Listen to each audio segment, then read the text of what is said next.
The hard truth about money is that if you don't invest it, you will lose it to inflation. That forces all of us to become degenerate gamblers. And I have a growing thesis that hard money that can't be seized or inflated ought to be an inalienable human right.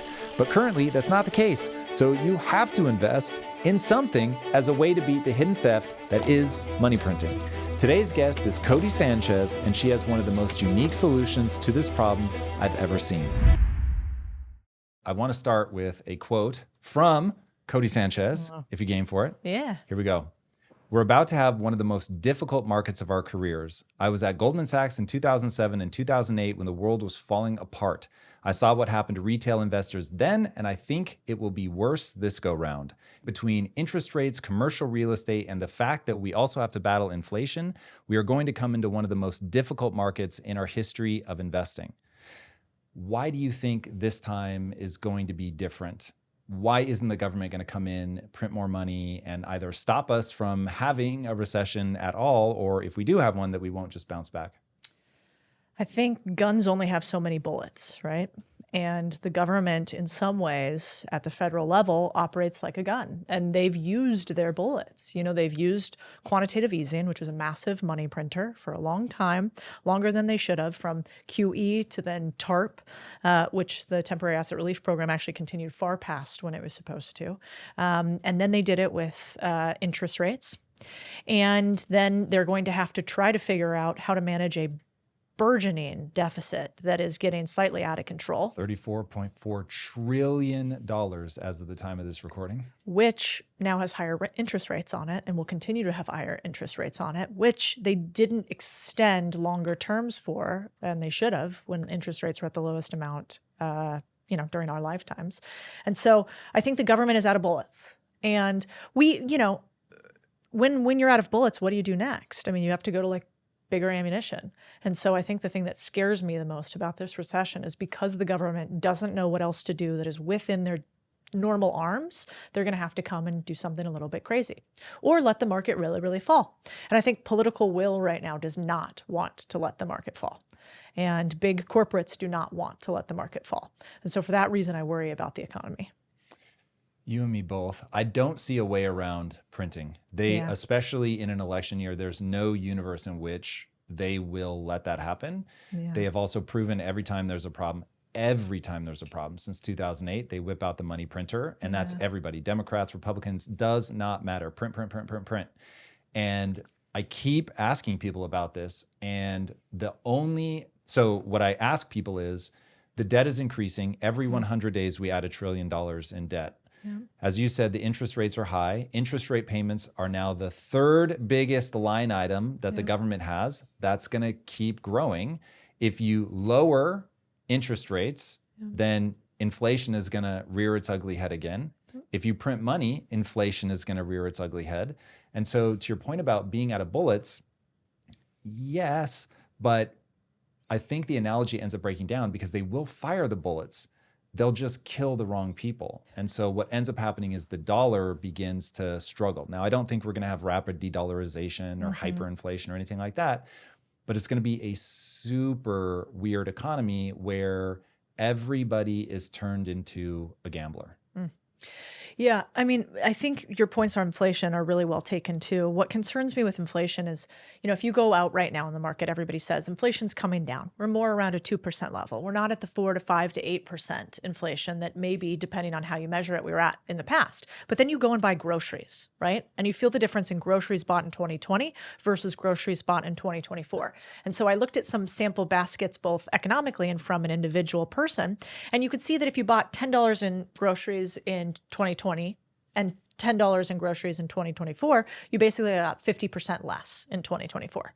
So you went from $10 to $15 for the same amount. Now, what's fascinating is you go, well, how's that possible? Because inflation's down. And, we're trending at a better level. Well, how it's possible is once you have a permanent price increase that settles along small businesses, they actually don't pull those down on a commodity basis just because the commodity prices have come down. If they already know that they can charge XYZ amount, businesses typically don't wheel back their prices once they raise them. Now, baskets like, oil, for instance, those definitely change. But small businesses across the US are going to normalize prices. And so I think the bigger issue too is people are not making more. Inflation's come down, but they feel like they have to spend more, and they're right. They do. And actually, the way that we measure inflation doesn't make a lot of sense for the normal average Joe, who really has most of their costs in things like everyday food, utilities, rent. I heard a stat, I don't remember exactly where this comes from, but it sounds intuitively correct, and somebody in the comments will Let us know. bang me if I'm off, but that while it is true that the stock market, which is basically the only place that the most people invest in, they're not savvy investors, they have no idea what they're doing, so they just do a basic fund, that most, even though the stock market returns roughly 10% on average, that isn't what the average investor gets. The average investor ends up losing to inflation.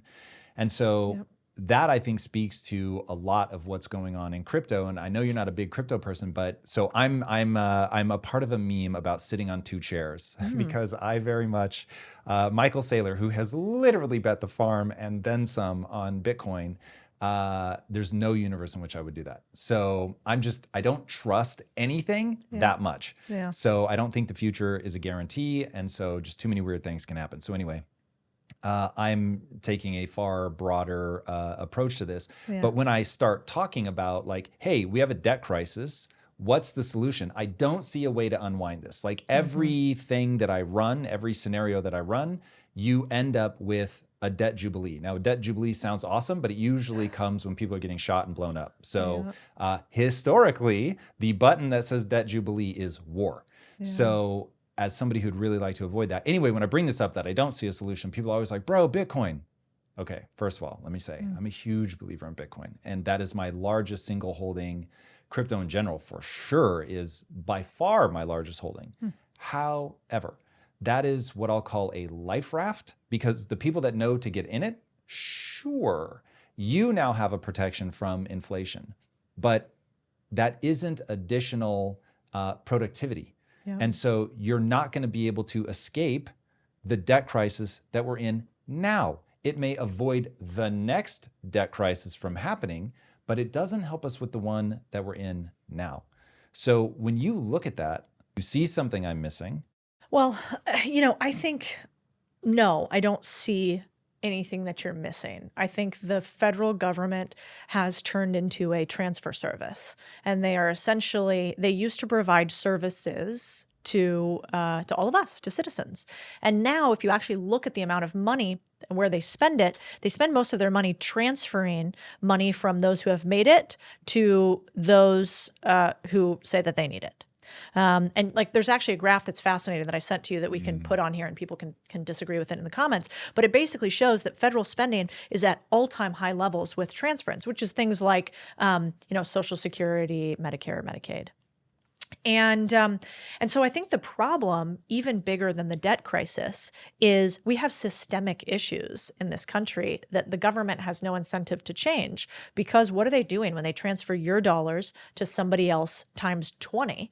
They're buying votes. And so, of course they're going to be able to stay in office and continue to have systemic issues like this if they keep transferring money in this way. And so I think it's not, everybody's focused on government spending. That is problematic, very much so, how much they're spending, but it's also where they're spending it. It's the fact that we've turned into this, this funnel system. And that's the thing that I think scares me more than anything else, because you are not increasing productivity of those dollars when you transfer it from one person to another based on need, not output, capability, additional spending that they're going to do to push the economy forward.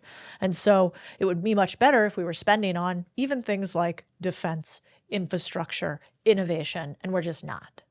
That's nice and distressing. So when I saw that graph, I'd never seen that before. And for people listening, we will have this up on screen. But what I found very interesting, so it starts tracking in like the 1940s, and obviously defense is massive. It's like 80+% of what the government spends on, as you would expect, because we were in the middle of World War II. Then that pretty precipitously falls off in the 50s, and you get this sort of normalization. But what's interesting is you see that line fall really low, and then what I think the graph calls individual payments, what you were just describing, starts rocketing up in like the 50s and 60s.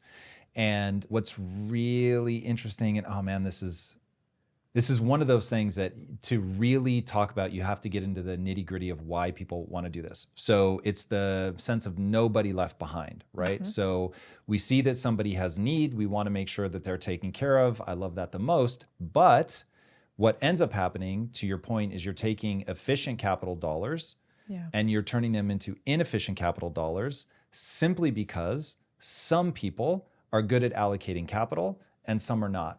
And so you are literally siphoning money from people who made that money because they're good at capital allocating. They're good at building businesses, just to not use fancy words. They know how to build a business. They know how to build things that people want, people are willing to pay money. And so, hey, it greases the wheels of the economy. GDP goes up. We're able to make more with less.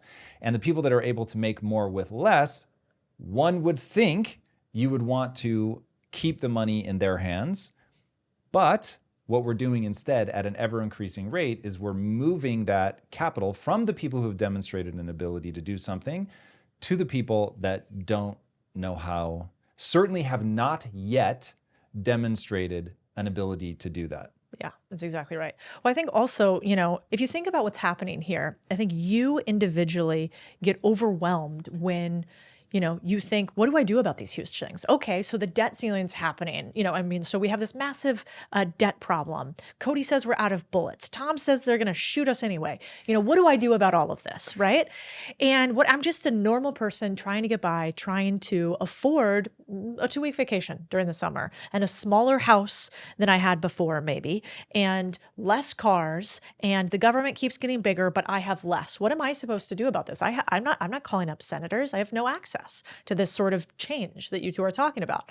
And I think if that's how you feel, in my mind, it's one, knowledge is power. So now you get to know what is happening. And when somebody says something idiotic to you, like it's good to transfer the money from the rich to the poor, you go, wait a second, why? Because it turns out we are very collective individuals as opposed to individualistic. This collective society, if you live in the US, you can't get away from the repercussions of those on high. So I think everybody listening, you should feel like, man, I want to understand this so badly because I want to explain to all of my friends why the government's decisions today can be more impactful than what my boss does in some instances, or how much money I make. You know, I had one business that was eradicated because the government changed one regulation. And because of that, everybody got laid off in the business. I actually ended up leaving the business, and it was because they changed this one little rule about mark-to-market accounting in 2008 that we talked about previously, and money market funds and variable NAV, like very techie things in the finance space. And because of that, people lost their jobs. And so I think it's really important to like get to the numbers through the narrative. And so, you know, as I was thinking about this today, I'm like, what do the numbers say versus what do the politicians say? Well, right now, the politicians are telling us, tax the rich, tax the billionaires. That's the solution. Let's take all their money. It's those guys' fault. And let me tell you why I think that's so dumb, is because when you look at the math, if we took all of the Forbes 400 richest people in the world, and we clawed back all their wealth, something like $4 trillion, that would run the US government for 7 months. Okay, that's not going to do enough. Then what if we took 100% of their earnings every year, about 1 million people's earnings, and we took all their earnings? How long would that run the government? Well, it'd be about like $500 billion, and that would be 34 days. So, that's really helpful, Mr. Politician, when you talk about let's tax the rich, show me what that gets me. And what it gets me is 34 days of your salary. No thanks. We don't have a revenue problem in the US. We have a spending problem. And it turns out that politicians just need to know how to use a fucking calculator, and they don't. Or they do, and it's even worse and more maniacal than that. Yeah, I mean, for now, I'll assume that there's no evil intent behind it. Which trust me, I understand that's playing naive a little bit, but I think if people start there, they're going to blind themselves to what's really going on.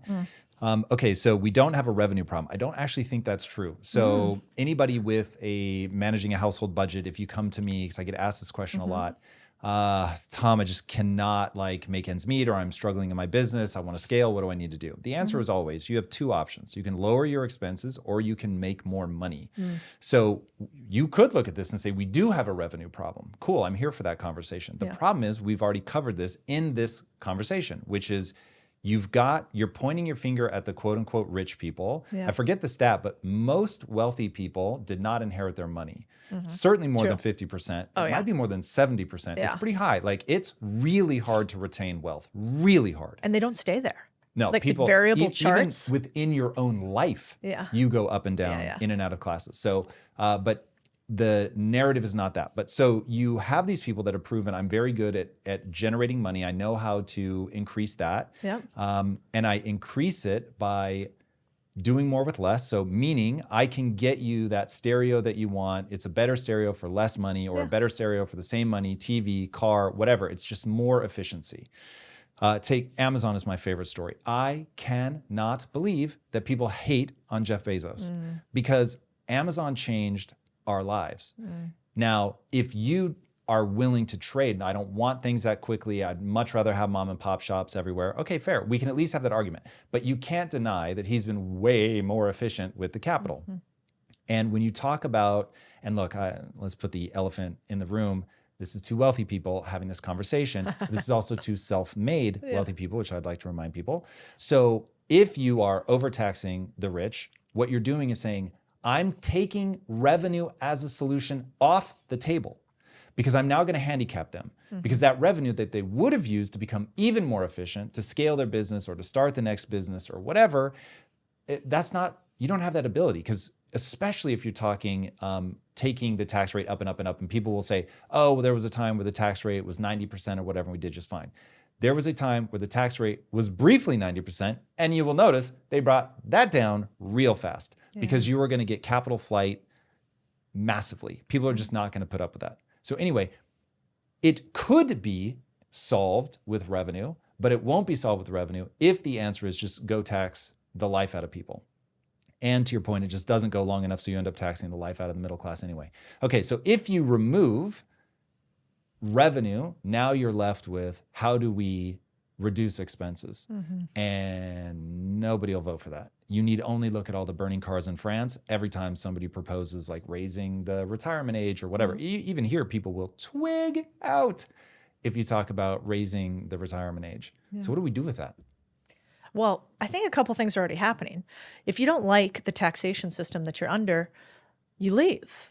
And so if you want to be around winners, the best thing that you do is you go where there's more winners than anywhere else. And you're seeing it in your state right here in California. You've called my state a failed state. Yeah, exactly. Ouch. Sorry. It's beautiful. It's a beautiful nightmare of a regulatory environment. Yeah. Yes. You know, I was looking up these interesting statistics, and so I was like, how would I define a failed state? Why would I say that California is a failed state? Well, let's do a fun metric, which is let's see where the U-Haul prices are more expensive versus not more expensive when people are moving in and out.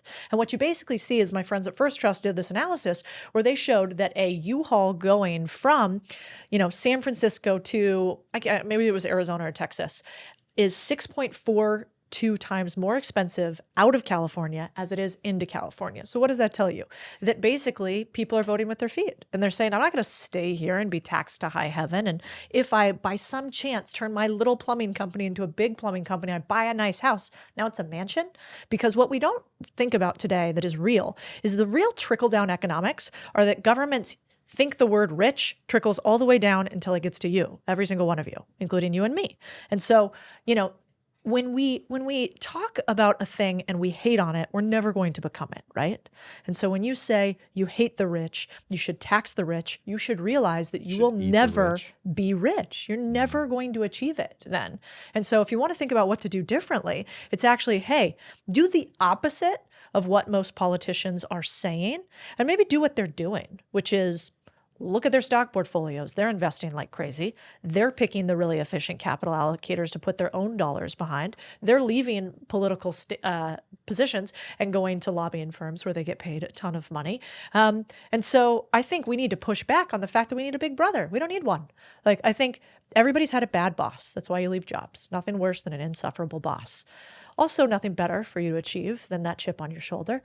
And that's what the government is. The government's become a bad boss that is trying to tell you all the time what to do one way or the other. And they're saying, oh, by the way, instead of me being your bad boss and still paying you, you're going to pay me for being a bad boss. And I think about that constantly. I'm like, could you imagine a job in which you don't make money Instead, you pay money and that boss is awful. Nobody would stay in that job. And yet we do stay in those tax havens, those cities, those states. And in the future, I don't think we'll do that. Why not? What's happening in the future that's going to make that? It's just easier. It's easier to leave. It's easier to go to new countries and cities and states. It's easier to change your regulatory structure to be located somewhere else. The global pool of talent is huge. I mean, people don't like to talk about this, but the talent pool that you have to compete with today is global. It's not communal. It's not statewide, and it's not national. We are not only having to compete with people located in India, Indonesia, Europe. I have people in my teams in all of those locations. But now we also have to compete with robots, right? We have to compete with AI. We have to compete with actual robots like the company Figure that we invested in. And so I think people are just moving. And that will continue, and the government is not noticing that. And we have a mutual friend, Bilyeu, that we're both in a chat with. And I love talking to Bilyeu because his brain is fascinating to watch live.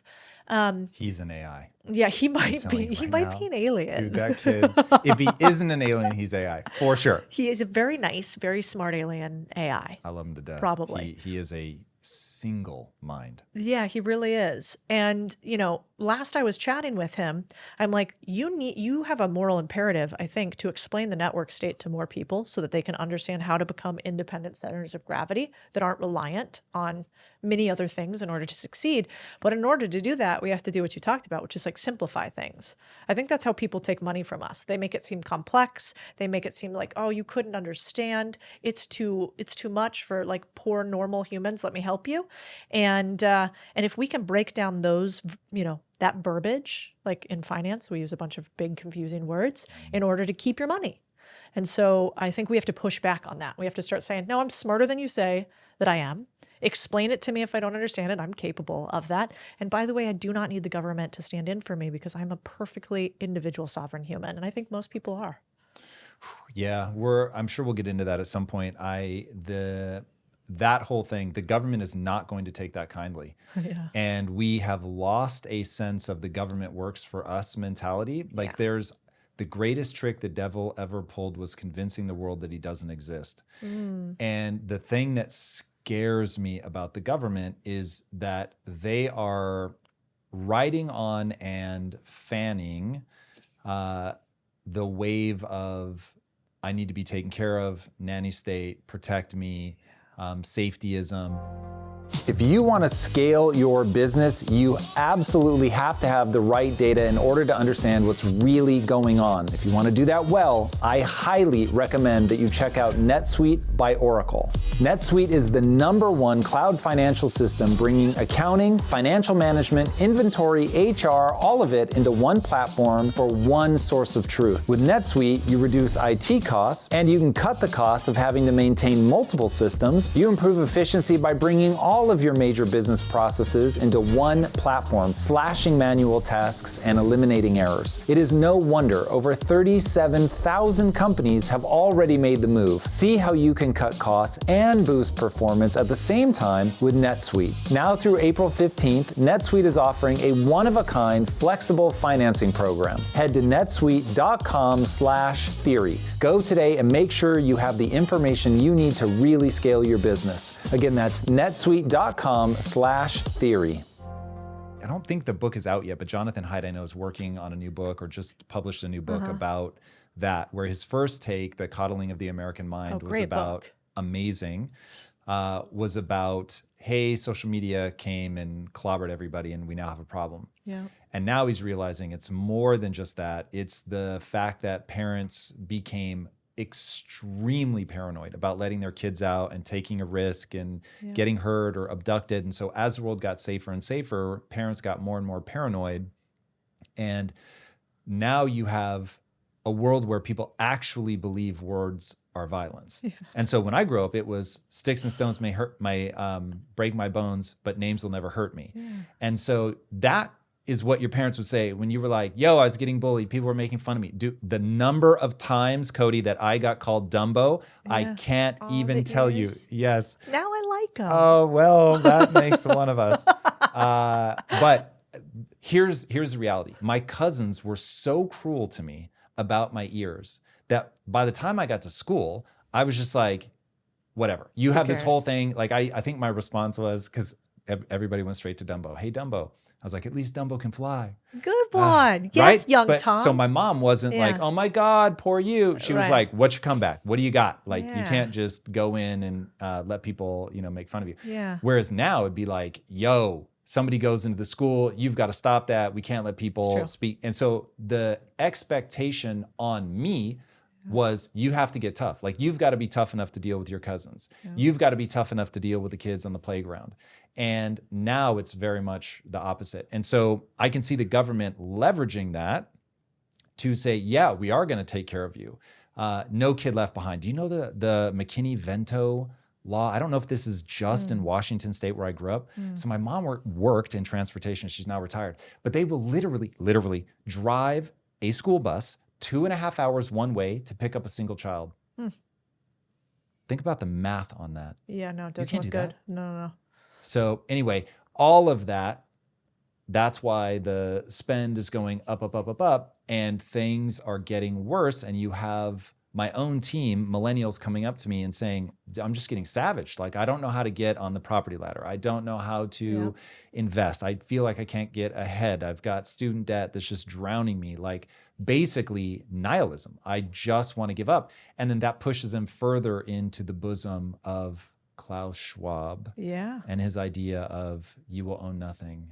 I like it. You will like it. You will like it.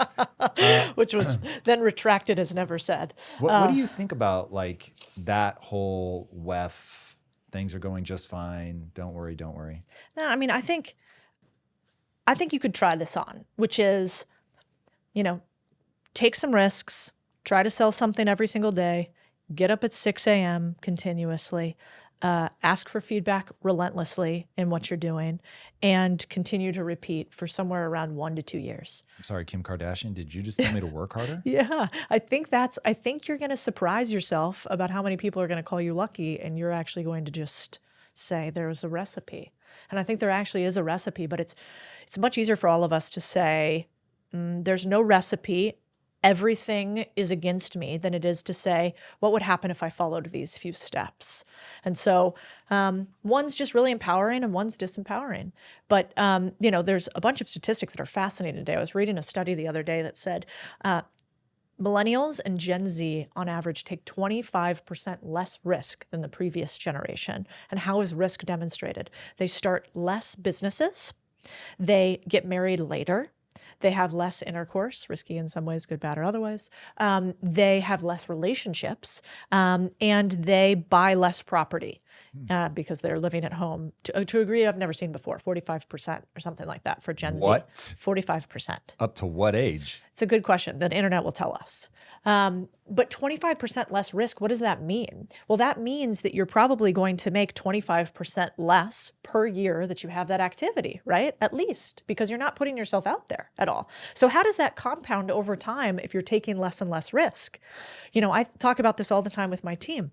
I think you should be at companies that allow you to have an ability for you to continue to earn more if you drive more revenue to the company.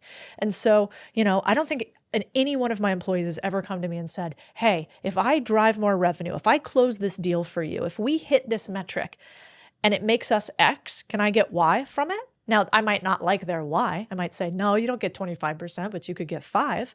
But the thing is, this generation doesn't want to take the risk of asking, trying, none of it. And so you have to change that mentality or you're never going to win. You and I aren't that much smarter than anybody else. We just took a lot of risks continuously, and we compounded every time we learned that we were bad at something and made a mistake and changed direction.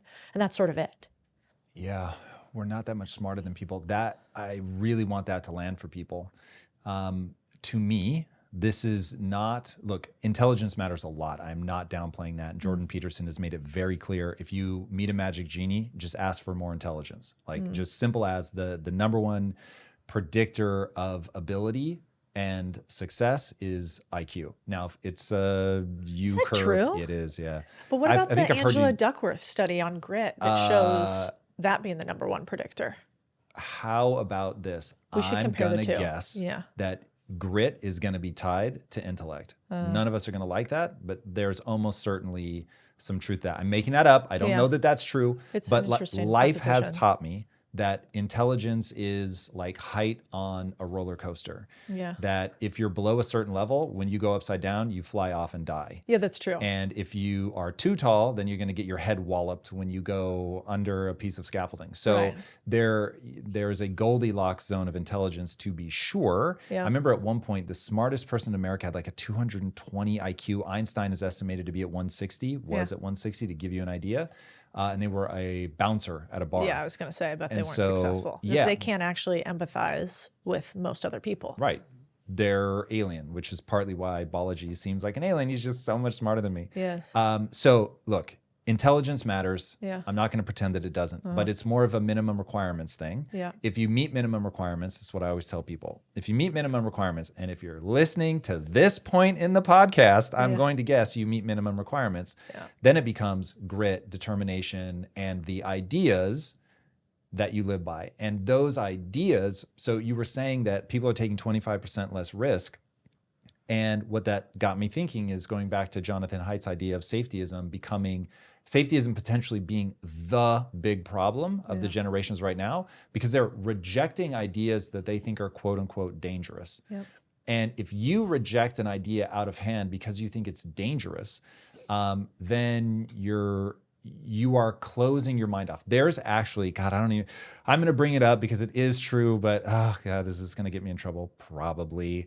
There is a Jewish Times article about me because years ago, the thing is, I still believe this, years ago, where before I knew about safetyism or anything, I had no idea this was going to trigger people. And I was like, bro, I don't understand why people are looking for reasons not to hear somebody out. I was like, this person might be a total psychopath, but if they have one idea that's useful, like take that idea. Yeah. So I was like, I'd have Mussolini on the show if he had a good idea that I could learn from. And so the article says, he said it. He really said it. Like, you can go look it up. He actually said the words. View it for yourself. So anyway, I'm just saying, if you're looking to reject ideas, I'm not saying I want to invite him to a family barbecue. I'm just saying, if you're afraid of ideas, then you will never find the best, most efficient, most effective idea, and therefore you will get stuck. Could you imagine how poor you would be if you only took ideas from people you liked? Very poor. Never get anywhere. Yeah. The correlation between do I like this person and is this something that could function and work in society? It could be zero. It actually doesn't matter at all. I mean, this idea of moral absolutism lately that we have, which is if a single human did anything at any point in time that we consider bad by today's standards, we have to wipe their name off of the face of the planet, and we could no longer say that we might be able to learn something from them, is a huge disservice to anybody who is in learning and growth phase. Because there's no perfect human. We've never met one. I've never met one. And so every one of us has some dark thing in our closet. Every one of us has done things that we've been embarrassed about or grown past at some point. And so the idea that you can only take ideas from people you like is a great way for you to stay poor. And so I don't really believe in anything that doesn't have an outcome that I like. So why would I only listen to people that I like? It's such a bizarre philosophy that somehow has been normalized. I'll even push it farther. I will take a good idea from somebody even if they are despicable. Of course. I think there's even something in the Bible about this, that the Luciferian intellect, I don't know if that's Jordan Peterson's phrase or if that's actually in the Bible, but that I know in the Bible there's something that sometimes the evil among us have the better idea. Oh God, I'm paraphrasing. But like that's the idea, that there are times where you can actually learn something from somebody, even if they are just outright evil. Yeah. I think that's wise. I think the way that people should live their life, and I'd be very curious to get your take on this, this is how I advise everybody to think, and that is from first principles. For first principles to work, you have to understand what your goal is. Where am I trying to get to? And I think a big part of what's breaking down in dialogue today is people don't understand, like, where are we trying to get?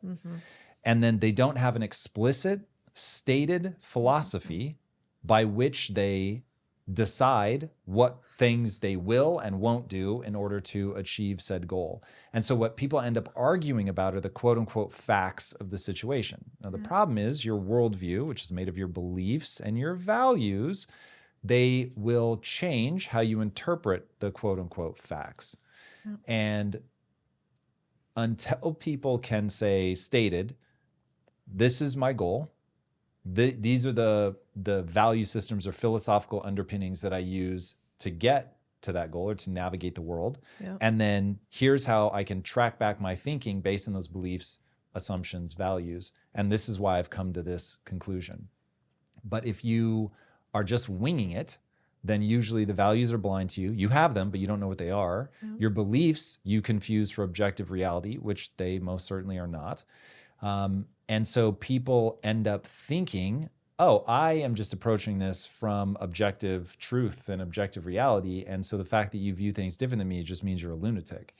Versus going, oh, that's a useful idea. I'm going to take that. And so, yeah, taking a useful idea from wherever it comes seems wise. Very. I mean, I think it's quite useful to hold up a mirror in front of yourself and ask you who you think you are. We were talking about this to some degree. And so what would I do if I was going to ask, who am I as a person and what outcomes and actions would I like to have according to my own philosophy?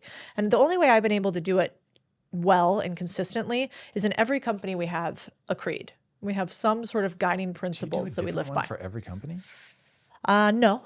But I do one for every company. Now, there are like 3 companies that have a same set of core principles, but some companies necessitate something else, and the CEO gets to be the captain of that ship. And so they should get to set those principles. But the principles that I have for our contrarian thinking grouping of companies are 13, because we like this idea of trying to make our own luck. And they, and there are some that are very core and helpful when you're thinking about what action should I take. I like to fall back on making my brain be as lazy as humanly possible. So decision fatigue is real. It's really hard to continue to make good decisions all day. Any parent knows this. And so how do you decrease the fatigue that comes from making decisions? Well, you have principles that you get to revert back to. And so like our very first one is those who say it can't be done should get out of the way of those who are doing it. Very first one. One of the other core ones is that we clean up the sink. We do the dirty work. And so that's based off of a company where they got rid of their entire cleaning staff. And the company, all the employees take care of cleaning up the building by themselves continuously. And so if you believe that another one of ours, which is how you do anything is how you do everything, and like you pause on that for a second, that's really impactful. But the thing is, most of us, we might have had a family crest a million years ago, but we certainly didn't have a family crest. We didn't have a personal creed. A lot of us don't have company creeds. And so you don't have a set of aligned values. And I think values are so much more important even than what your company does, because they mimic your daily actions. And so if I was listening today, my husband and I have family values that are mimicked off of contrarian thinking values. And it goes back to little things. Like one of ours is, do you want to be a good white shark or do you want to be a great white shark? And it's tongue in cheek, it's cute, but that way, every time we're like in the gym and we don't want to do it, every time we could eat poorly, but we don't want to, we just kind of joke each other. I'm like, what kind of shark are you? And those little things can just remind you of the type of human you want to be. I love that. How do you think through these incredibly intractable problems? Like, if my methodology is first principles, goal, beliefs, values, they're stated, boom, boom, think up to get there. What's the framework that you use? What is the framework that I use? So the other weekend, I met with a daughter of one of the richest billionaires in the US, old money in the energy space. And she's incredible, which is rare for billionaires' daughters, right? And so I said to her, hey, weird question, but you turned out really normal. Why? And she said, you know what? My father always taught me that our family name means something, and we have to stand up for what that family name means for. And he made us repeat back to him what the family name meant to him.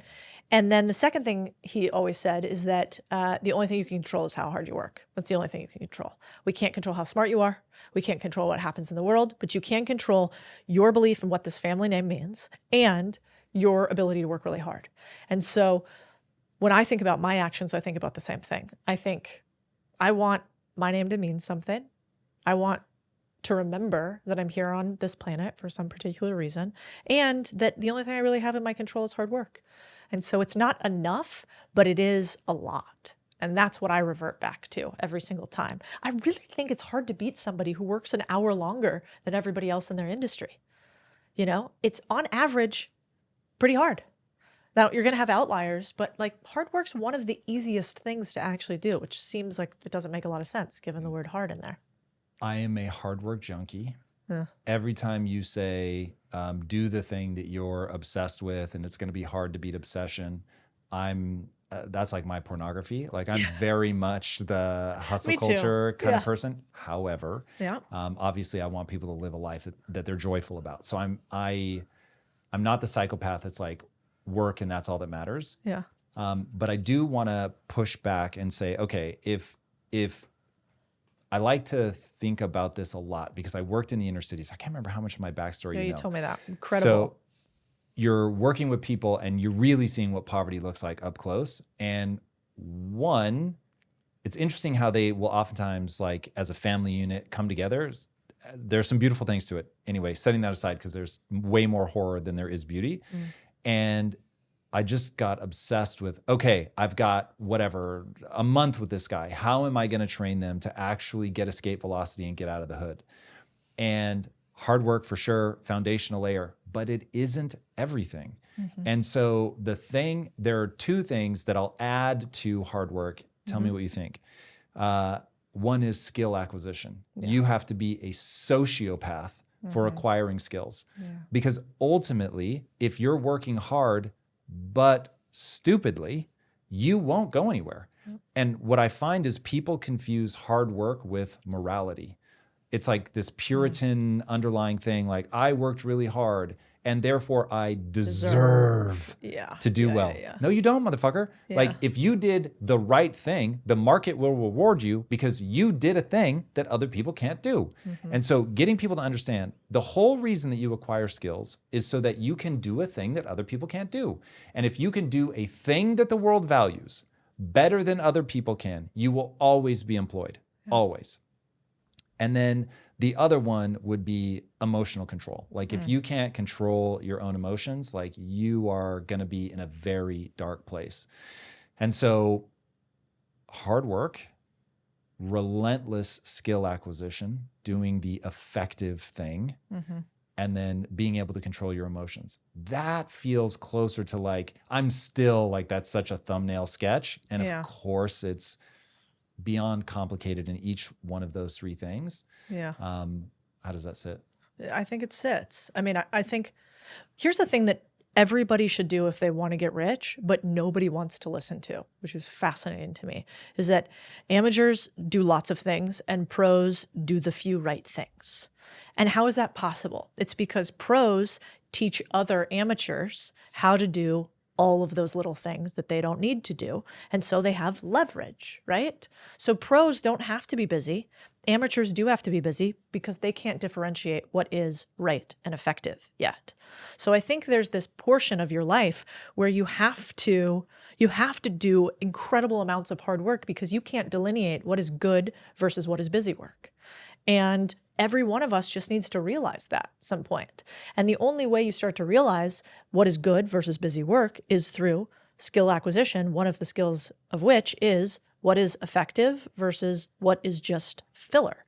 And so, you don't even have to pick up numerous skills. You can be like what Charlie Munger and Warren Buffett talk about, which is making 3 to 5 really high signal to noise bets over your entire career and sitting lazily on your asses for the rest of the time. I mean, Munger talks about all the time that in fact their strategy is only one thing, which is when they see big risk, they go in huge if they think that risk can be rewarded, and they do not go in if they do not see a huge risk reward.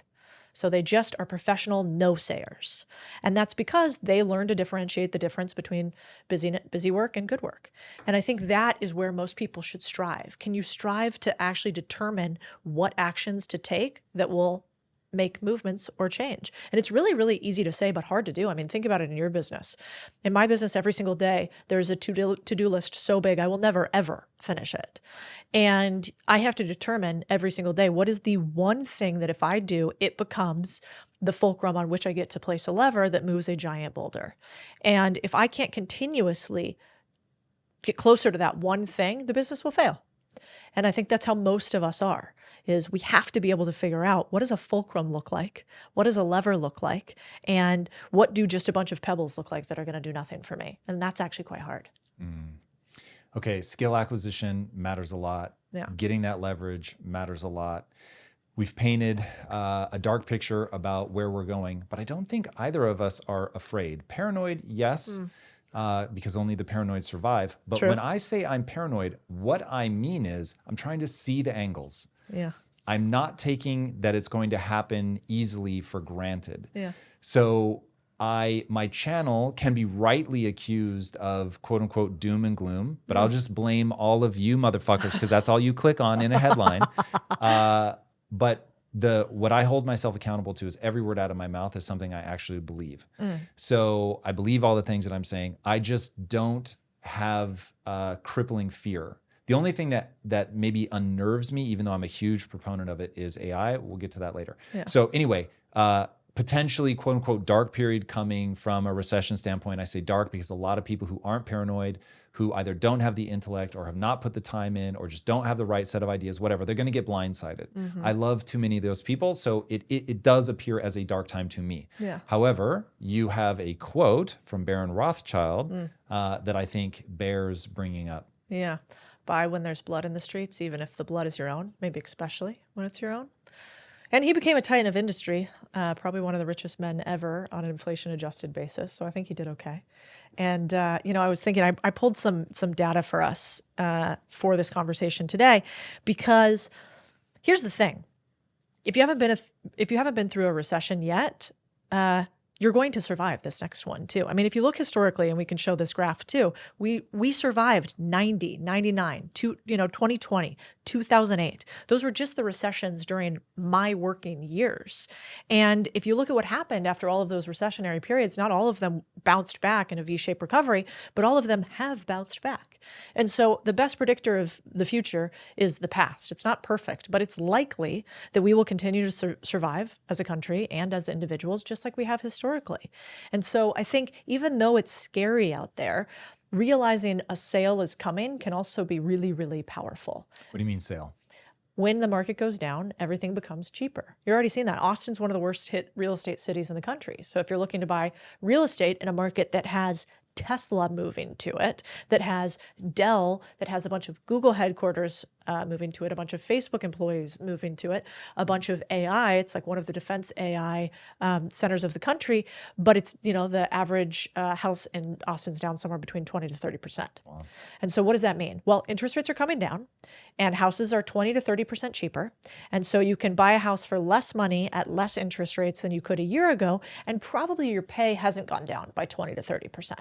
And so in this market, you're going to have a bunch of opportunities to buy things at sale. And most people get their money, I sort of think about it like the unprepared transfer their money to the prepared during downturns. And so if you do not listen to channels that are doom and gloom about what might come, then when it comes, 1, you won't recognize it, 2, you won't act on it, and 3, you will actually lose from it because somebody else will take advantage of your panic. And so one of my biggest missions is just getting people to see the pattern, because once you see, oh, look, this happened in 2008, it happened in 2020, it happened in 99, it happened in 90, and by the way, there's signals right now that show the same thing, well, then you might be prepared for what's coming. And it might not scare you when you see that, auto loans are at the highest level since the last recession, auto loan defaults, that you might not see that credit card delinquencies are at all-time highs. And that might not scare you. You might instead go, okay, well, something's coming on sale. So how can I make sure I have enough cash to do something with? How can I circle up a couple friends so we can make a smart investment in property during this period? Because the other thing that's interesting, those big scary people we talk about all the time, BlackRock, Blackstone, all the big companies, they get a credit crunch too. They cannot get as much access to capital as they can during normal markets. So that's another one. There's very few times where the poor get to steal from the rich. And one of them is in a downturn if the poor are actually thoughtful enough about preparing for it. And you can't do it in a big way, but most of America will die broke, alone, and fat. And so if that's the case, one smart house acquisition, one smart multifamily acquisition is enough to set up a family for generations. And it's just continuing to take those small steps in a period where most people are acting emotionally. Walk us through. So you are, I've heard you speak to people before, like this is the time. You need to be ready, as you were just saying, but you also need to act. So what is your very unique BRRT strategy for not only getting through a recession, but really taking advantage of it? Yeah. So we have a strategy about how to buy businesses during a recession. And we talk about you buy a recession-resistant business. So think a plumbing company, a landscaping company, a company that you work in. You could even buy part of it during a down period where maybe your boss needs a little bit of capital, or your boss needs you to go out and bring in more clients for them. And you do that in a recession-resistant sector. You raise prices because most small businesses are underpriced somewhere from 30 to 300%. And you add technology. And this generation in particular, like if you are young and hungry, you are 10 to 20 to 100x more tech competent than the average small business owner.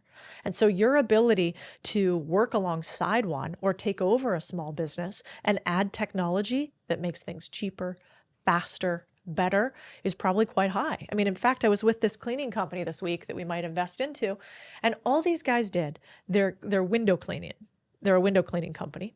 They went from unemployed, laid off during COVID from pretty good jobs, and no money, trying to figure life out. Their first year in business in a window cleaning company, they did $200,000 in revenue. The next year, they did $500,000 in revenue. This year, they'll do somewhere between $700,000 and $1 million in revenue. And these are two kids that are both sub 28 years old, one with a newborn baby on the way. And how did they do it? They added incredible social media marketing. So they do really funky videos. They added really incredible branding and merchandising because can you name one window cleaning company? Of course not. Nobody can. So how could you, as a young person, get on board with a business that's very simple, but hasn't been sexed up by the internet and hasn't been sexed up by adding technology? And I think those are all around. It's just on the internet, I think people look down on those types of businesses because we were told for so long, let's go become a doctor, a lawyer, let's go to school, let's go to college. What if you're actually happier with a little dirt under your fingernails in a company that you own, where you get to get out of your house occasionally, away from a screen, and get to know your neighbors and your community? Turns out you might be happier than working at McKinsey or Bain for 60 hours a week under somebody else's thumb. And that is something that not enough young people, I think, know yet. It's really interesting. I think you've got your finger on something that is going to be a cultural shift of massive proportions. I had a friend over last night, shout out to Dean, who was walking me through his new thesis. So he's done everything from helping finance films, creative producing, to SPACs, to traditional investing. I mean, just all over the place. And he was like, hey, I've got a new thesis. And he was like, we're going through this really interesting transitional time. You're going to have a ton of baby boomers retiring, but they're not going to have anyone to pass their business on to.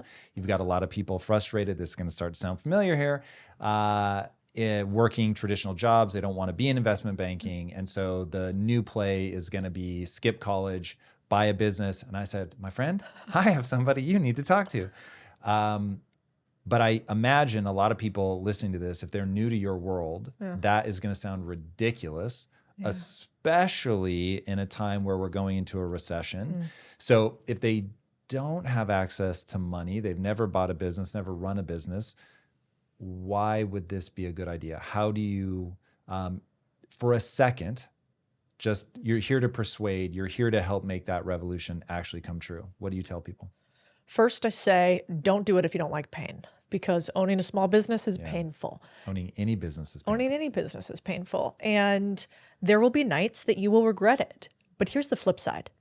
The second that somebody tells you you shouldn't do it, and yet they are an owner or they run their own business, you ask them, why didn't you go back to being an employee for somebody else? And they won't have a good answer. They'll say, well, I'm unemployable. Well, I had no other choice. And the best don't listen to what people say, listen to what people do. And what people do is when they get a taste of freedom, they either want to partner with other people on more deals and businesses, or they want to work for companies that they're obsessed with. They don't want to have to work for companies that they don't like doing things that they don't want to do for money anymore. And so I will say it's painful, but it is worth it.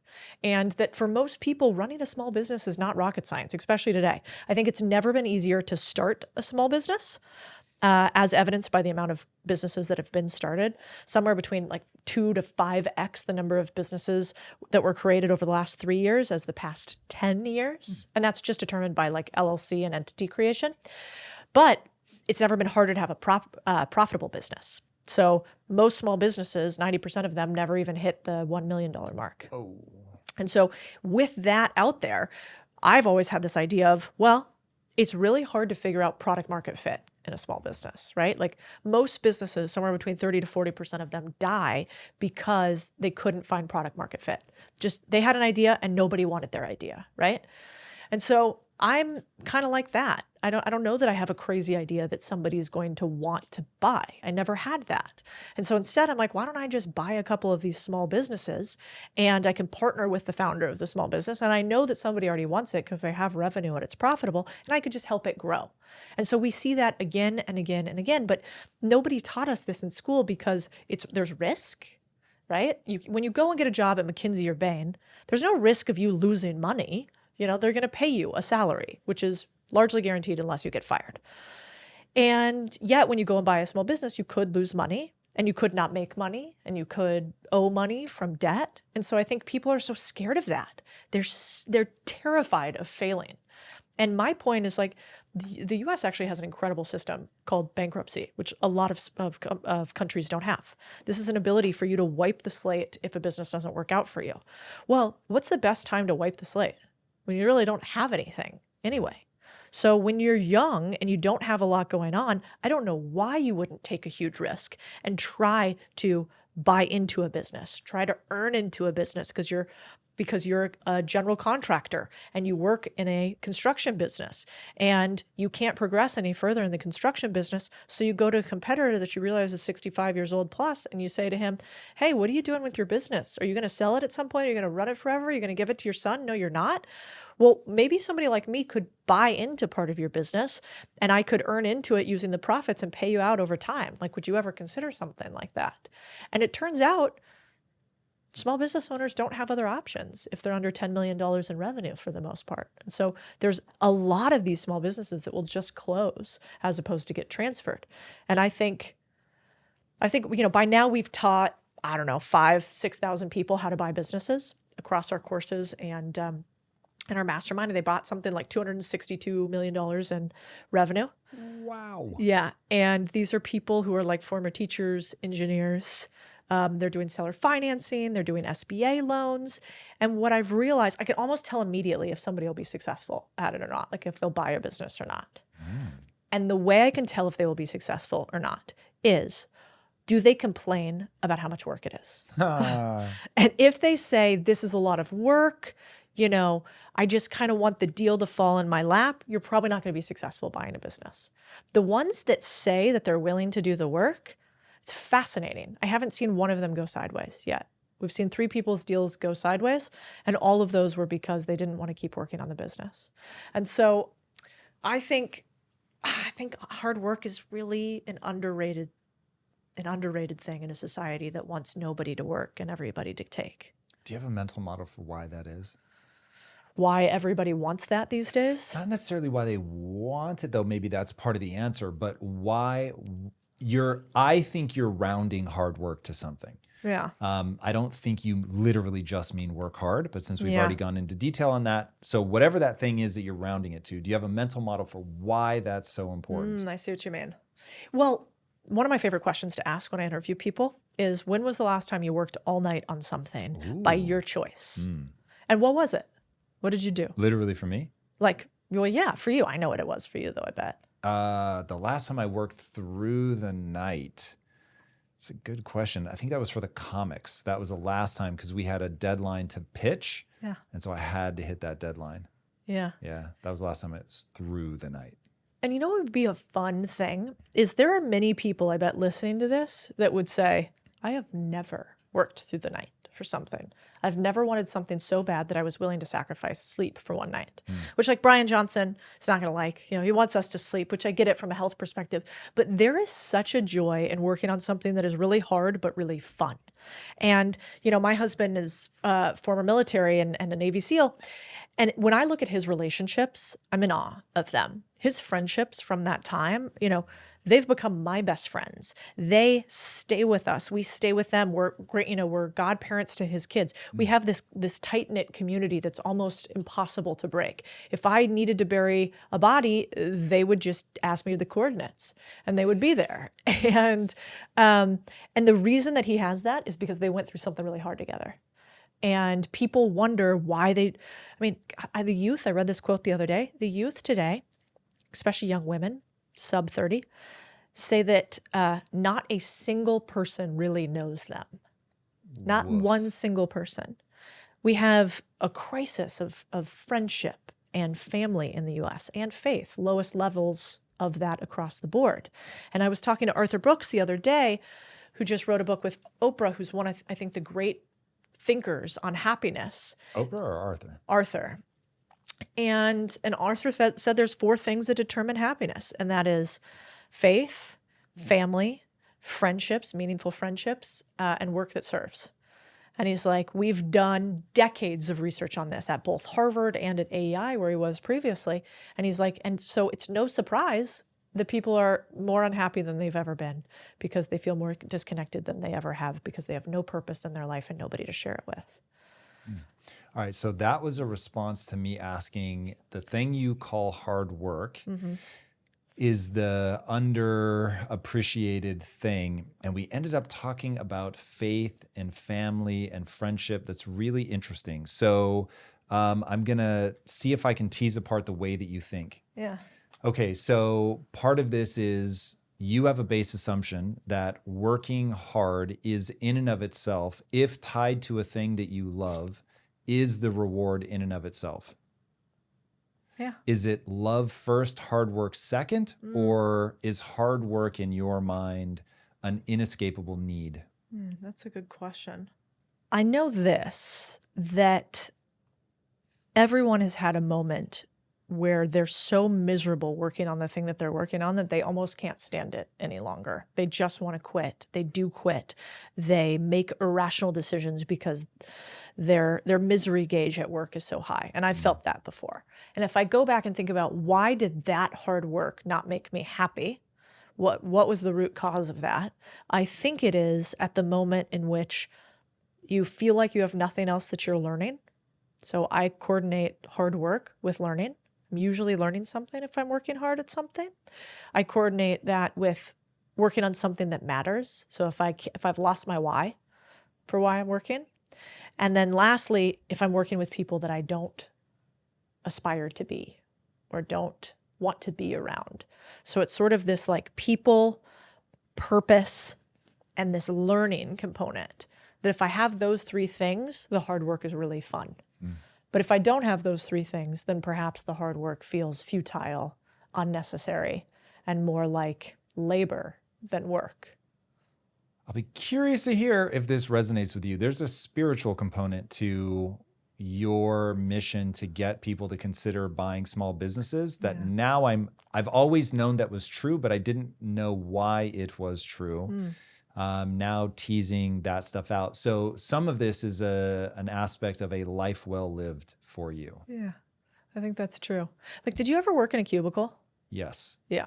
Did you work in a cubicle when you didn't work for yourself? Yes. Have you seen the Tucker Carlson response to, postmodernist architecture? But I've seen the headlines. Now you make me wish that I had clicked. It's beautiful. I can send you the clip afterwards if people are curious. But basically, he's in an interview with somebody, can't remember. And he says, postmodernist architecture is I'm going to simplify. It's like meant to suck your soul out. Yeah, it's basically like it's meant to demise humanity. Postmodernism is a direct affront to humanity. It wants to suck the human out of us. And how he ends it is he basically says, and no privacy at all. And then he says very intensely, it is because they do not value you. They do not value you as a human. You are a number, nothing else to them. And that is why postmodernists and cubicles demoralize humans, because they are showing you with their actions that you mean nothing. You mean nothing to them. And when I watched that, I thought, God, as a creator of things, which is how I think about building and what we do here too, everything that I put my name on is like a little piece of me, right? The things that I'm creating with my hands, there's a reason that I'm doing it. I only have so many seconds and minutes and hours in my life. In fact, we have very few of them.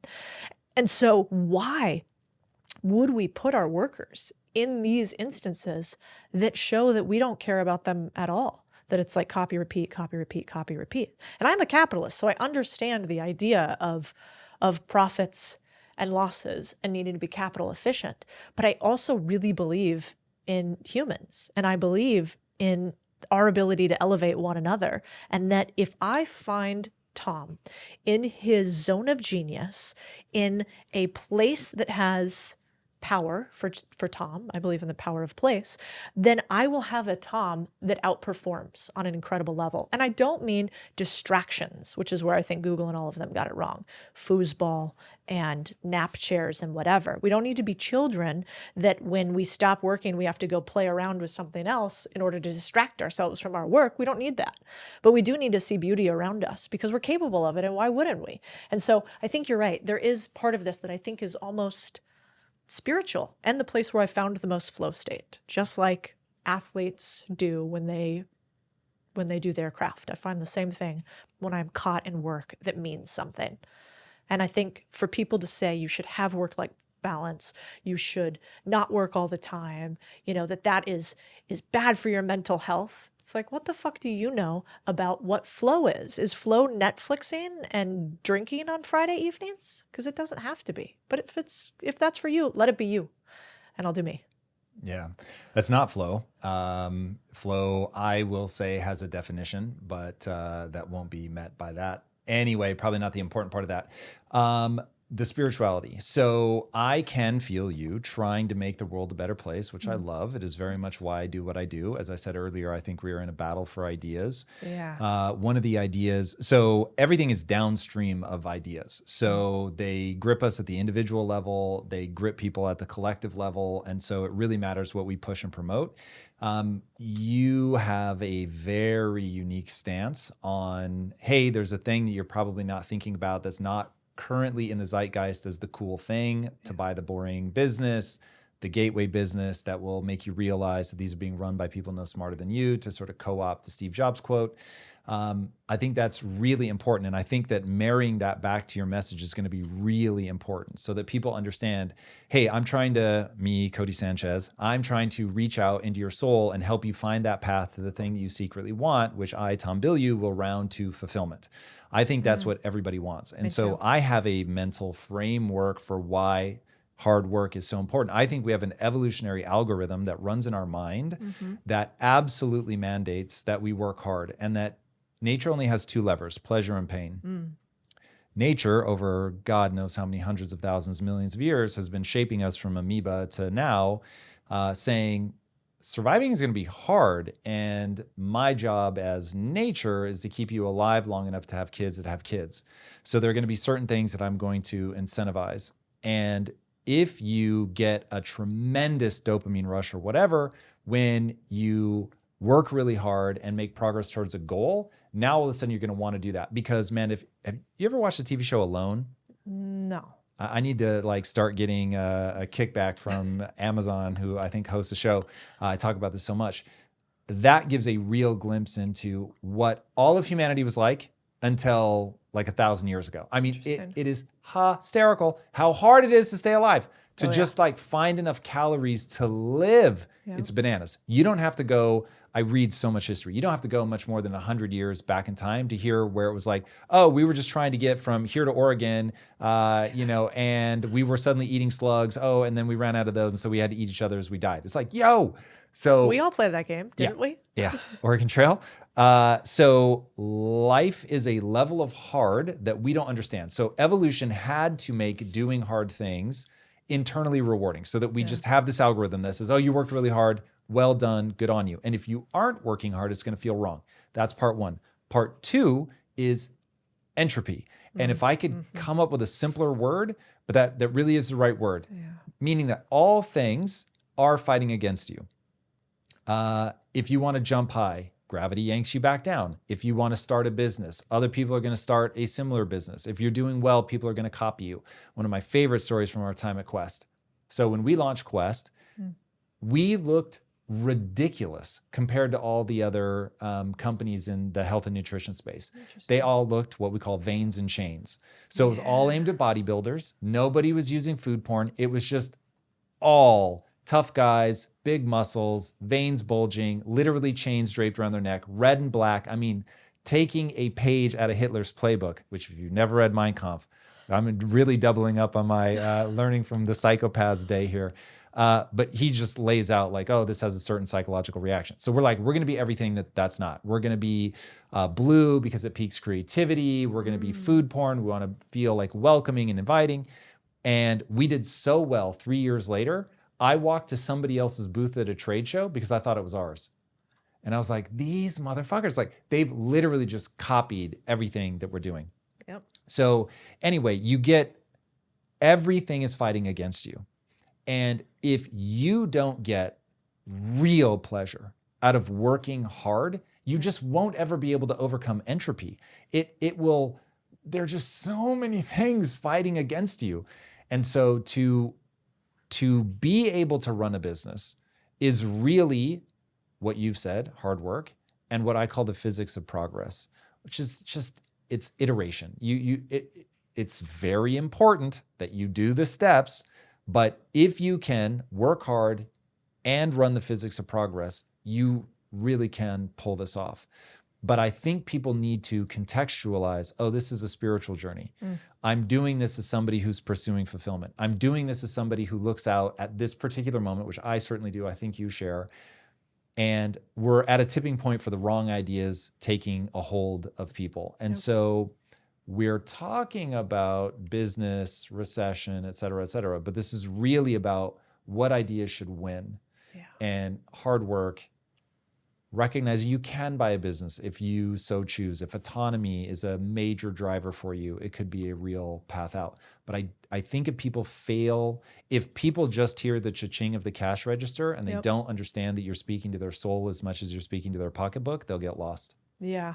I mean, I think one of the best books of all time for that is Atlas Shrugged, which has had some political connotation, which I don't know why, because it really is about this idea of the joy in finding the thing that you are uniquely built to create on this planet.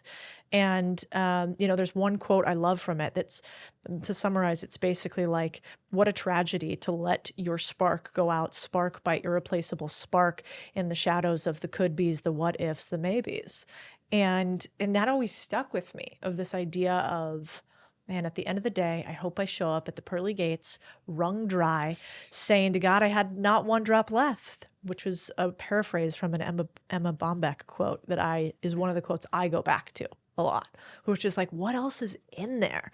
Like having this curiosity for yourself about what else are you capable of doing is so powerful.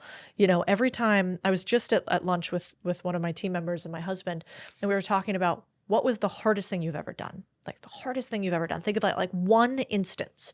And, we talked first physically. And so I remember one of mine, it was like hiking a mountain. I was super miserable. It was blizzarding. It was a very high mountain. There were crevasses, whatever. And it turns out I don't like hiking. I don't like the cold, and I don't like heights. Right. And so it was just like, it was miserable. You had to poop in a bag. It was just like not fun, multiple days. You lost me at pooping in a bag. I'm afraid. But I'm glad I did it, because I need to have more of those hard moments to realize how lucky we have it in life. And I do think we're kind of, as humans, we kind of forget how lucky we have it. We have such short-term memory to history, which we do not study enough, and even to our own history, remembering what we've been through before and thus are probably capable of doing in the future. But I remember we have a company called Main Street Holding Company where we own all of our small businesses, and that's where we buy other people's businesses or invest in other people's businesses. And, I remember almost every single one of those businesses at some point having a moment where I thought we were going to lose everything. I remember one company approachment where, we got all of our money stolen from a guy that we thought we were best buds with, and then was like kind of public about it and how much that hurt. I remember when we had our first car wash deals go through and we thought we were going to sell for a huge amount of money, and then the whole thing fell through. And then, we almost didn't have the grit to like keep going. We were so close to the finish line. It's like seeing the marathon right in front of you end. And then all of a sudden they're like, just kidding, 10 more miles, and we weren't ready for that. And so I remember all of those hard moments. And I think those build you up and enable you to kind of keep going. And you build up these calluses, right? It's just like weights at the gym. At some point, like you don't feel them as much. And anytime I feel it too much, I go to a book from a great. Like we were talking before, I'm reading Ted Turner's book, Call Me Ted, right now. And it's incredible because he goes through like the things that bother, he goes through his difficulty like it's Tuesday. He's like, well, then we lost $100 million on the games over there. And then he literally says it like that, moves to the next line. And I like rewound it a couple times. And I said to myself, I want to be so big and have created so much wealth and prosperity that I can say, we lost $100 million on that. Think about that. But there's a guy out there who that is the way that he thinks. And then for all those people who are like crunchy granola, hate making money, think the world's going to end, all about climate change, what did he do with his billions? He owns now the biggest bison preserve in the world and has single-handedly brought back almost the level of bisons in his area, which I think is Wyoming. So guess what? Money can do a lot of good too. No doubt. What is the single hardest thing you've done? The single hardest thing I ever did was get divorced when I went through that previously. So that was emotionally the hardest thing I've ever done. You make a promise to somebody, you say you're going to be together for life, and then you break that promise. And I tend to try to keep my promises. And so that was really hard for me. And did you initiate? I did. Yeah. And realizing that, when you're young and your prefrontal cortex is not fully developed and you listen to what everybody else says your life should be, as opposed to having your own internal guiding frameworks, creed, vision for life, then it's very easy for somebody else to supersede theirs on top of you. And I think that's what I allowed to happen to me. I superseded my family's on top of me, my mom's, his, and I tried to be a painting that somebody else painted as opposed to my own. And I think that happens to a lot of young people because we don't spend that much time asking ourselves, like, who do we want to be? What do we stand for? What does our name mean? And what do we actually want to work towards? And time would be better spent in universities if we spent more time on that as opposed to amoebas and Pythagorean theorems. How do you come to know thyself? I honestly, I don't know another way besides doing things so hard that it feels uncomfortable constantly and then deciding if you want to keep doing those things or not. I've only ever learned about myself through negation. I don't like this because I tried it and that wasn't great. I don't like this because I tried it and that wasn't great. I'm not smart enough to go, I like that and I want to go after that. I kind of have to try all the things and realize I don't like them. And then I sort of ping pong my way to finally something that I think is me. And so I think that's a lot of us too. And it's okay to have varied career paths. It's okay to make a lot of mistakes. You just try to not make ones that are lifetime early. And so, I'm a big proponent of marriage. Being married is the best thing that ever happened to me this go round. And the strongest partner I have by far has ever been Chris in any sense of the word. But I probably wouldn't have made that decision that early without fully knowing myself through having gone through a lot of hard things and realizing what I was willing or not willing to continue. What do you think the answer is to that? How do you know yourself? Okay. I have 5 minutes and I have to explain to somebody how to figure themselves out. Okay, number one, this is all going to reveal who you are. I've never thought through this before, so okay, this is good. Let's do it. Yeah. This is the problem with interviewing people that are used to being on camera. They end up flipping things on you. One, what's your goal? What are you trying to achieve? Yeah. I don't care what it is, just tell me. In life? Yeah. What is your life goal? Yeah. So if you, almost certainly you will say, I don't know. Right. Or you're going to give me a really terrible answer like, I want to be rich. Or even worse, because it's even less specific, I want to help people. Yeah. So because the money thing isn't bad because chasing money is bad. It's bad because fulfillment is my North Star. So when somebody's asking me a question, that is looming in the background, that everything I operate on in my life assumes that you're trying to increase human flourishing and decrease human suffering. So whether that's at the individual level or the population level. Yeah. And I don't want to do things that sound good. I want to do things that actually work. So I ran the experiment for people, and chasing money will not fulfill you. Yeah. So anyway, nail that down.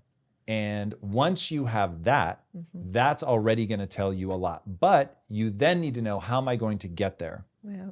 If you want to help people, in what way? If you want to get rich, what are you going to sell, make, do, whatever that's going to take you there? So that is the big thing. And then I would ask yourself, if you were in extreme pain, what is the thing that would allow you to double the amount of time that you could stay in that pain? And so this is the question sort of posed by Man's Search for Meaning, Viktor Frankl. So he was saying the Nietzsche quote, "A man with a strong enough why can endure almost any how." Yeah. So he said you could predict when somebody would die. This is in a concentration camp for people that don't know him. You could predict within 72 hours when somebody would die because it was the moment they gave up. 72 hours later, they'd be dead. And I just thought that was so interesting. So what you're really trying to figure out is, what are those things that drive you, whether they should or they shouldn't. To get there, you want to start with the big, gross what of it all, the big, gross why of it all. But ultimately, if you don't track back to your beliefs and your value system, you'll be lost. And this is what I see happen all the time. So if you and I were talking and I said, I have a pathological inability to be a brand, but I'm really trying. And I think that over time, especially if I'm right about what I think my brand is right now, my brand is, I want to teach people how to think from first principles in order to arrive at fulfillment. And so that will be in comic books, that will be in interviews. I could do a mindset interview. I could do an interview now where we're talking about buying businesses in a recession. It could be, what is money? All of it, but it's all the same thing. Yeah. To do that, you have to understand how the world works. So we are all beholden to the physics of the situation. The reason I say that is, to think from first principles, you have to get down to physics. You have to get as close as possible to things that are not in any way, shape, or form subjective. Yep. So anyway, I think that's finally going to be the thing that's broad enough that everything will fall under that umbrella. It bifurcates in people's minds, so it probably doesn't matter that that's my governing principle. To the outside world, it'll still seem like I'm all over the place, but that is me working backwards to get to my beliefs, my values, my base assumptions. Now, if you can do that, now we can make real progress. So I've been talking about this a lot lately, and I want to be very clear. I am very impressed by Lex Fridman, very impressed. I don't know him, never met him, no encounters whatsoever. But he did that debate on Israel-Palestine. And I wanted to basically punch everybody in that debate because they were doing my pet peeve, which is they're arguing at the level of facts instead of at the level of philosophy. Now, philosophy in a modern context has taken on a really stupid connotation, which is like, it's erudite, it's detached from reality. False. It is getting to the beliefs and values that actually drive the way that you think. Yep. And so that debate can be summarized as, one side believes Israel should not exist, and the other side believes Israel should exist. Now, if you don't argue that point, everything else is pointless. And so they're all arguing about, well, the definition of genocide is this, that, or the other. Hold on, that's not, none of you actually care about that. What you care about is, should Israel exist or not? Yeah. And to have that conversation, you have to say, this is the moral scaffolding on which I'm building my arguments. Now we're at least arguing about the real thing. So this is what my wife and I call, don't argue about the tea. Yeah. The biggest fight we ever got into was over a cup of tea. And it was like into like hour 3 of this screaming match where I was like, there's no way I'm this mad about a cup of tea. It's just not possible. And so what am I actually mad about? Right. And then you drill in and you get to the real issues. So anyway, I think I went over my 5 minutes here. No, I'm I think sad you to nailed report. it. It was interesting. But that you're going to start with this sort of gross, big planetary stuff, but ultimately you're trying to work your way back to the philosophy that guides your entire life. Once you get there, you'll know who you actually are. Yeah. And a big part of that, by the way, is your genetic makeup. Like, what do you respond to? Yeah. I think I can tell you why Atlas Shrugged is political. So here's the thing that I find really interesting about the political system. It is born of a truism of the human condition, which is that you have a social creature that over evolutionary timescales is going to realize that there needs to be dynamic tension between two personality types. This is obviously very blunt force trauma here to talk about things in a hyper-simplistic way. Yeah. But on the left, you have people that are no man left behind, hyper-compassionate, make sure that we have group cohesion, everybody come together. There's a really interesting reason for that. So when I realized the following statement is true, it was one of those mic drop, oh my God, do you know what the best way to store calories for the long term is? Fat? On somebody else's body. Oh, God. So think about this. I can only eat so much. I can only store so much. My stomach will get full.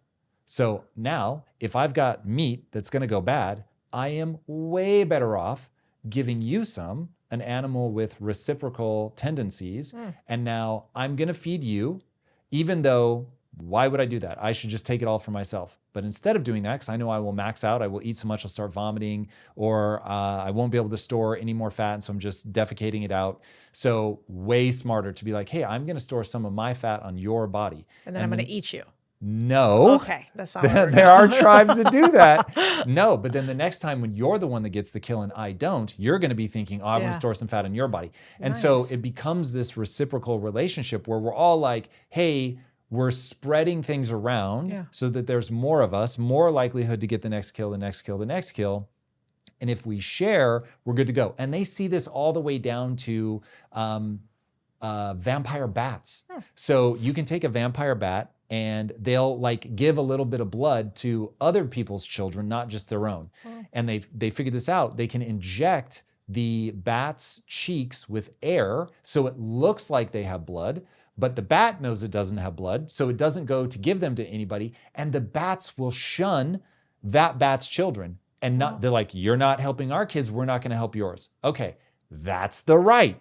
So the right's like, hey, we're not gonna do freeloaders, because what happens is if you have a system where it's like, oh my God, no man left behind, no matter what, I'm gonna help you. Then the problem is you get one person in the group that's a narcissist, they'll take over everything. They will literally just run roughshod. So you have to have this balance, what I like to call dynamic tension between the two sides, because they're not meant to convince the other side. I repeat, as a PSA, they're not meant to convince the other side. They're meant to live in this dynamic tension so that you don't get pathological compassion, AKA authoritarian rule. I saw this amazing meme. It shows Care Bears with love shooting out of their hearts, and it says what authoritarians claim they're doing. Yeah. And then it shows a real photo of somebody with an AK-47 behind a woman's head, and it says what they actually do. And that's pathological compassion. Like, we're not going to leave anybody behind, even if I have to kill all of you to get you in line. I think we all lived through a little bit of that not too long ago. And then on the right, it's so hardcore, like pick yourself up by your bootstraps. I don't care if it's a 90-year-old dying in the streets. In fact, I heard you talk about you don't buy retirement homes because you're not going to kick a 90-year-old out who can't pay their rent. 100%. Right? That's that dynamic tension. You need both sides. And the problem is we're living through this really wacky moment where we're saying, no, other side bad. And so Ayn Rand's Atlas Shrugged is very much from the right's perspective. I think we can be very honest about that. And she's like putting capitalists up on a hill. And I think that all makes sense when you think about when she wrote it and that she fled a communist country. And so of course she's going to be like, hey, this goes really wrong when you have this pathological compassion, and you should not, I mean, this goes back to where we started. You should not be robbing from the people that are good with their capital and giving it to people that are not. It doesn't make sense. It actually ends up breaking the whole system down. And she's not wrong, because you need that dynamic tension. But that's why that book has such a, like, people on the left are going to have such a negative reaction to that in a modern context. in more sane times where people actually extended a hand across the aisle, it might have still been like, oh, that's not my vibe, but a little less controversial. Yeah, it's such a good point. I mean, I grew up in a household where my mom was on one side and my dad was on the other side. Really? Politically. Are they still together? Yeah. Wow. Yeah. Happily married for decades. And they still sort of air that way. And I thought that was normal. You know, I have something called the 4 chairs framework, which is basically if you want to become really close as a family and used to dynamic argument, which I think is one of the best things you can do as a human, is really beat up ideas. I mean, AEI, a think tank that I'm a part of, the AEI? Yeah, American Enterprise Institute. Their motto is the competition Arthur of Brooks? Yes, this is Arthur Brooks. I love him. I know, me too. Hi, Arthur. The competition of ideas, kind of like you were talking about. You have to beat up ideas to find which one is best.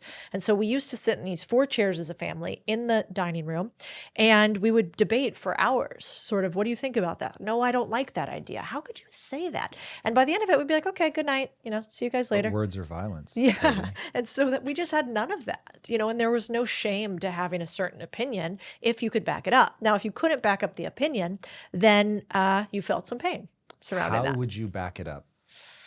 You'd have to, I mean, I think numbers always beat narrative, but numbers can turn into narrative. And so as much as possible. Did you guys actually talk about that? Yeah, for sure. I mean, my mother was a 30-year special education teacher.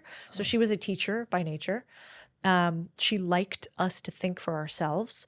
And my father was an entrepreneur, came from nothing, you know, didn't get a chance to go to college, you know, raised and ate his own animals, went hunting with his father, you know, to bring back food for the family, like, you know, just totally different than me.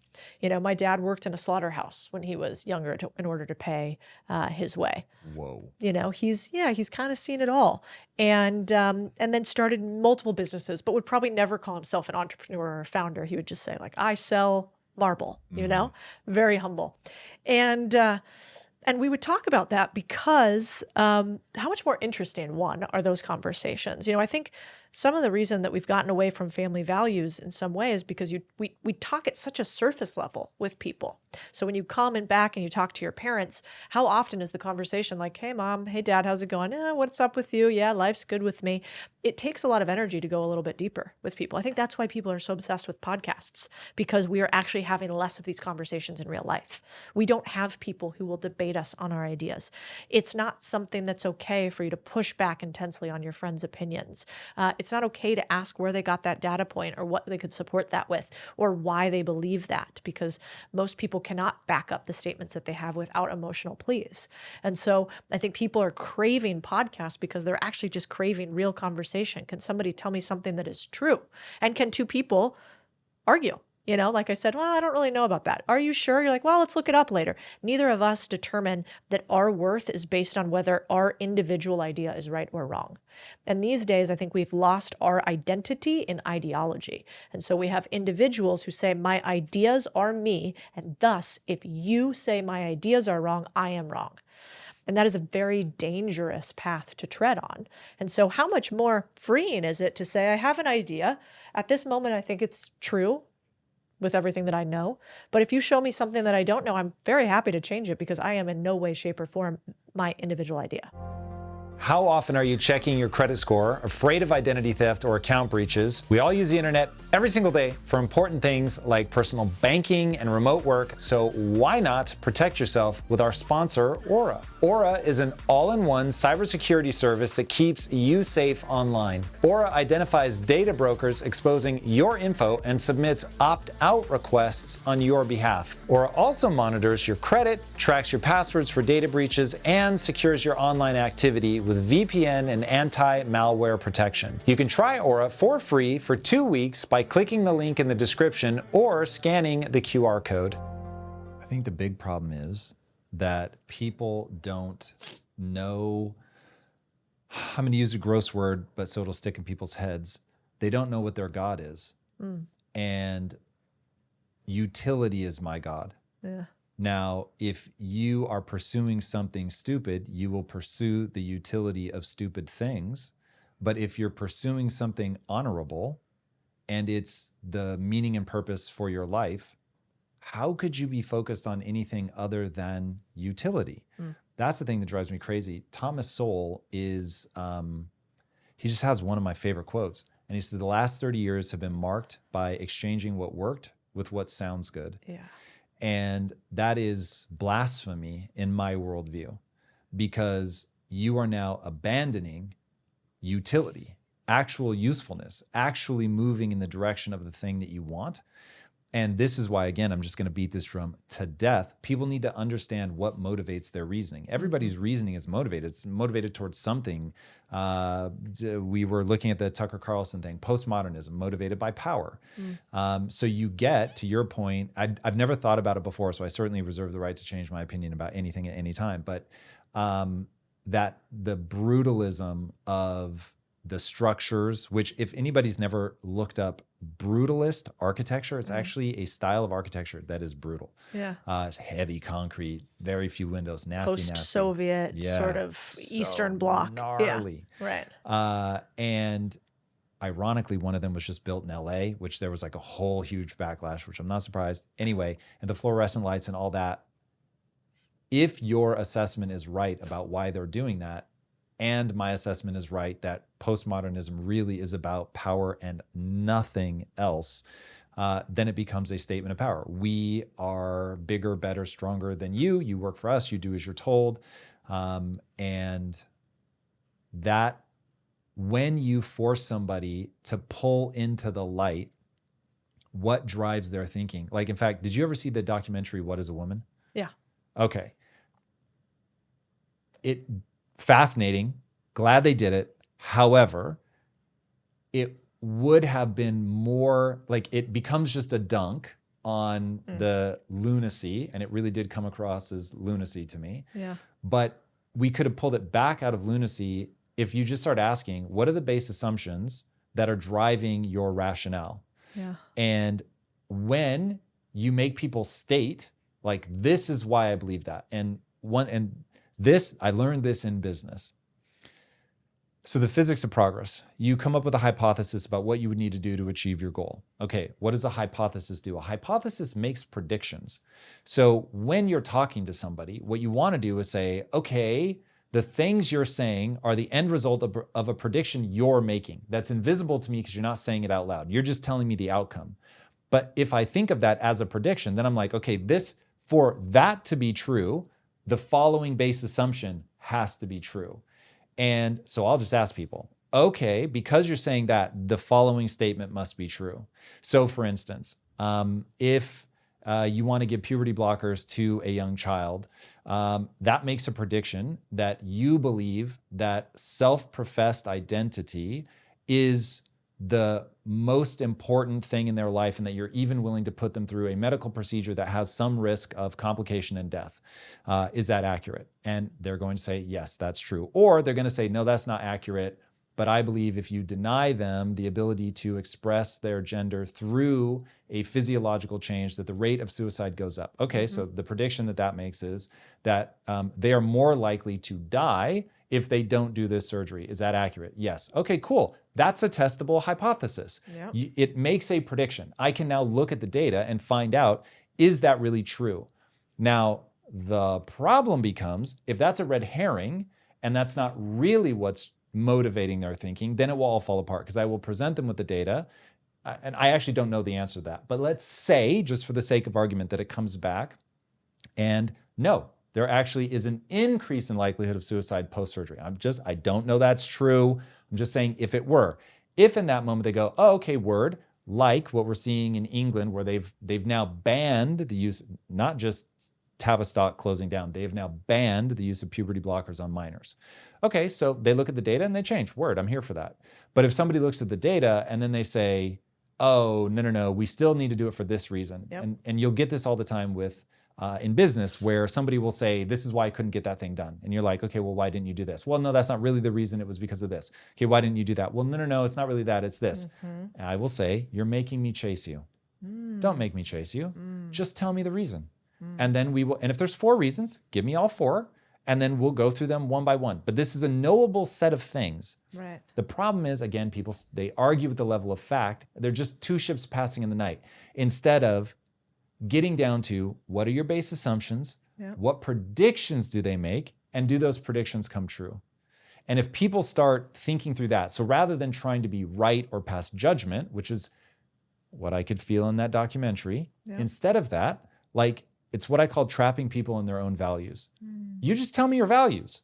And then we'll see, is the thing you're doing leading to your value or not? And if your value is madness, then at least I now know what your value is, right? Like Hitler, that motherfucker just told everybody what he was going to do. Yep. Need somebody to blame. Jews are going to work. They've worked all throughout history. So we're for sure blaming the Jews. And then we're going to take over Russia. Don't tell them yet, but we're going to take it over because we want that to be the new version of what America was, whatever, 75, 100 years ago, where everybody just flooded into America for opportunity and land. He was like, that's going to be what we do with Russia, it will be Europe's America. I mean, he literally just said this shit. And so he had a value system where it's like the lives of the German people, the Aryan race, whatever words he would have used, are superior. Yeah. Okay, so that's a pretty ugly prediction that makes. That also predicts that you're going to do all the things that he ends up doing. But you're now pulling it out into the forefront. Nothing's hidden. Everything's out on the table. And now we can say, do we think that human life is equally valuable or not? And you start getting people saying this stuff and it's like, whoa, now you can just follow things out to their natural conclusion. And you find the place where it breaks. Because what I'm always encouraging people to do is you need to reflect somebody's beliefs, values back to them in a way that they would recognize. So that they wouldn't be like, no, you're twisting my words or whatever. Now it's out on the table. Now you can make progress. Yeah, it's really, I think if people want to understand what is happening in the world around them and be able to influence it quickly, efficiently, and without emotion, they should read a book like Statistics for Dummies. Because I actually think a lot of what you're talking about are two things. First is we don't understand statistics. We don't understand probabilities. We don't actually understand how to look at the numbers presented to us in a worldview. And statistics drive business, they drive wealth, they drive the economy. And then the other half is the being able to follow the scientific method. So I think X hypothesis, I want to test that hypothesis. Here's how the scientific method works. And those two things we learned in school, but they were not the focus of lots of what we did. I recall learning much more calculus than I did statistics. And in fact, statistics do not have to be super deep mathematical learnings. They can be understanding assumptions and how to read the math that is happening behind the scenes. And I think a lot of the reasons why we get sold a bunch of lies is because we don't actually understand statistics and scientific method. So we end up going with what feels good and sounds good as opposed to what actually works. And Thomas Sowell is a genius at this for many, many different reasons. But, if people haven't read Economic Facts and Fallacies from him, incredible book. If people haven't read Statistics for Dummies, good if you don't have a basis for how to understand when they show you I always love that example of sometimes when I go on the news, they'll ask me, what is the average XYZ? What is the average? And averages really bother me on average because it's a really poor way to measure, right? Especially monetarily. It's like, what does the average American make? Well, it really depends how you determine average because you have a few outliers in there. You have a bar, everybody makes 100K. Bill Gates walks into the bar, all of a sudden the average income goes from 100K to $10 million or whatever that would be. Why is that? It's because you should have used median and not average. And that's not actually mathematically difficult to understand. We could start there. We don't have to go to super complex biology, understanding cryptology, and deep understanding of the network state. We could just start with statistics and scientific method as opposed to emotions and narrative. I hear a lot lately that he who holds the best story wins. And I do think that is true. But the reason that is true is because people don't understand how to poke holes in arguments. Facts. And if you really want to win, be rich, be successful, you have to understand, is somebody lying to me about something that I can verify one way or another, which would be stacks, statistics, or a scientific method. All right, now let's see if we can agree on why that matters so much. Why does it matter to you? Well, let's take it from multiple different angles. One, from a business perspective. Every business is a constrained business. Nobody has unlimited resources, right? So if you're just starting out, and you're doing the $100 startup method and you don't have much money and you don't know how to make a business work very well, you have very little dollars. So you have to understand statistics to understand where, if I put $1, will it be most likely to go out and bring back friends back with me? That's just probabilities and statistics. And so in business, everything you're doing, every decision you make is really just a determination of, should I do this or this? And which one of those is going to make me more money or more opportunity or more options or better decision making, something. And so business is really just a complex game of statistics that ends in dollar signs, right? And I think the scientific method is so important because we think about it just in science, but all it is what you're talking about. It's like turtles all the way down. You're trying to figure out what lies underneath the things people tell you. So for instance, in our content business, because I come from finance, I push back really hard on ideas. So they'll say, well, we had this argument the other day, like words mean things. Words mean specific things. And if we don't agree on the definition of a word, we can't actually have a conversation. And so what is a good video? Well, lots of people might have different definitions of good. So I said, okay, at this company, a good video is one that gets the most views. Let's just baseline it. A good video at our company is the one that gets the most views. Is everybody on understanding about that? And we had to debate. They were like, well, what if it's this type of video where you're naked, or this type of video where somebody's getting shot, or like something awful? And I go, well, because we have our creed and our values, we would never make that video because we understand our values and beliefs. So because we understand our values and beliefs, then we can decide on a quantitative determination of the word good in the video sense, which means views. Okay, fine. If we don't do that, you have a huge problem, because then you go, well, I think this video is great. I think this video is great.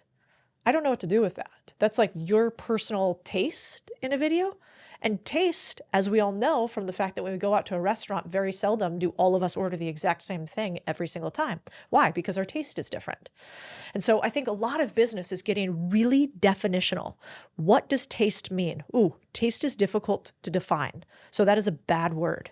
Instead, we should use a word like, does it convert? Do I make money off of this thing? If I make money, then it is in taste with this company as long as it follows our creed. Does this video get views? If this video gets views, then it is tasteful according to us. And so a lot of people these days don't like definitions. They want to be really wobbly with them, but that's a huge problem, because then you cannot have a conversation and you cannot agree on what a good outcome or a bad outcome looks like. But that's why they do it. Yeah, but I fuck you not, Tom. The other day I was like, they're like, can we please stop talking about this? And I was like, no, we have to have a argument about what an individual word means. And we need to do that continuously across the company. And I need you guys to do that individually, because otherwise we all feel good because we're agreeing, but because our foundation is not the same, we're not agreeing at all. But what I found with this generation again and again, and I fall into it too because I'm a people pleaser sometimes, is like nobody wants to have those tough conversations. How silly does it feel about arguing over what is one individual word good? And yet it's so necessary, right? The infamous Christmas argument on my side. So yeah, we got in a huge debate as a company, and it was me against everybody else. And I was like, I know I'm burning relationship capital right now because you all think I'm a psychopath, but I'm like, I don't even remember what the specific thing was anymore, but it was like that. It was a single word, and we're not moving on until we all agree that this is for that very reason. Now, you described exactly the way that I think about this. I use slightly different words, exact same idea. For me, the reason because it's all started with, why does it matter to detect a lie? And are we being lied to by people? The whole point of my channel is to say the world works in a certain way. The vast majority of it is behind a curtain that you've never looked behind. And so the whole goal of my life, which I just happen to make a show about, is that I am trying to figure out what's behind the curtain. And what I want people to understand is I've actually never watched the video with Jordan Peterson and Sam Harris where they debate truth. But the reality is that finding truth is really, really difficult. Now, the reason it's difficult is because we all wear what I call whole life beer goggles. And we cannot see what's really there. We're interpreting what's there. And so two people can look at the exact same thing and see something completely different. Now, I can spend time explaining how this happens from an evolutionary standpoint, but just for now, we'll say there are algorithms running in your brain, and they will control how you perceive the inputs that are coming in. Yeah. Okay, so if the world works in a certain way, and words matter, and narrative matters, and even data can become narrative, at some point, your life is controlled by how you interpret the things that are before you, what narrative you're telling yourself. And if your narrative doesn't make accurate predictions, it's broken. So the reason identifying a lie matters is because it breaks your prediction engine. And if you want to make money in business, statistics are going to be your best friend, because you have to understand, do I do this or do I do this? Which is going to have the bigger impact? You're asking yourself a question of predictive ability. I predict that based on what I know, if I do this one, I'm going to get the outcome that I want. And that's why you do it. But if your worldview is messed up, if there's something you don't understand, you will choose the wrong thing. And of course, it's never one or two. There's usually 1,000 options before you.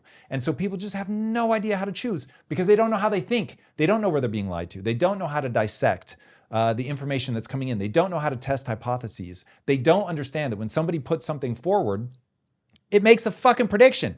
And if you ask people, if you stop and go, okay, hold on a second, what prediction does that statement make? And then I'm just going to ask you, is this true? And if in that moment you're worried about looking stupid, then you're just going to nod and smile when they give you some bullshit answer, which they will almost always do because they probably don't know what's driving this. They probably have never thought about the prediction that it makes. But man, if you really are unafraid to look stupid and you say to somebody, okay, for what you just said to be true, the following base assumption also has to be true. And I'll just say it to them. Is that true? Or this makes that prediction. Is that accurate? And if they say no, one of two things is true. Either they're wrong, which happens more than you would think, and I'm talking from experts, the brightest minds in the world, or you don't understand something. And if you don't understand something and you're not afraid to look stupid, then just keep asking and asking and asking. You understand somebody's worldview, statement, whatever, when you go, it makes this prediction, is that accurate? And they say yes. Then it's like, okay, cool. I understand what you were saying. And now that I understand, I can't be bamboozled. Yeah. And that is the only way to get good at business. And this is why, okay, I think I may have learned this from you, so forgive me. Specialists, generalists. The reason that your business content is so good and your business content is so good is because you're a specialist. You buy businesses all day long. I'm a generalist. So I launched a course called Business Decision Making. That is the greatest course. I really believe this. That is the greatest course on entrepreneurship ever taught. And all I did was say to whatever the small group of people, bring me your hardest business problem and we're going to solve it in real time. And then I would just walk people through. This is how you do it. I don't need to know your industry, none of that. Like, I'm going to think from first principles. I'm going to ask you questions about what you said, makes a prediction. I mean, literally all the things I'm just talking about, but in real time. Hey, and you're going to come back week after week and we're just going to keep going. Okay, now you made progress. What's the next problem? Boom, boom, boom. We go through it and live fire. And what I would say to people is, I know you think you want copywriting or you want funnel marketing or all of that, but you can hire somebody to do that because it's very finite and it's very teachable. The real thing that makes an entrepreneur great is the ability to solve novel problems.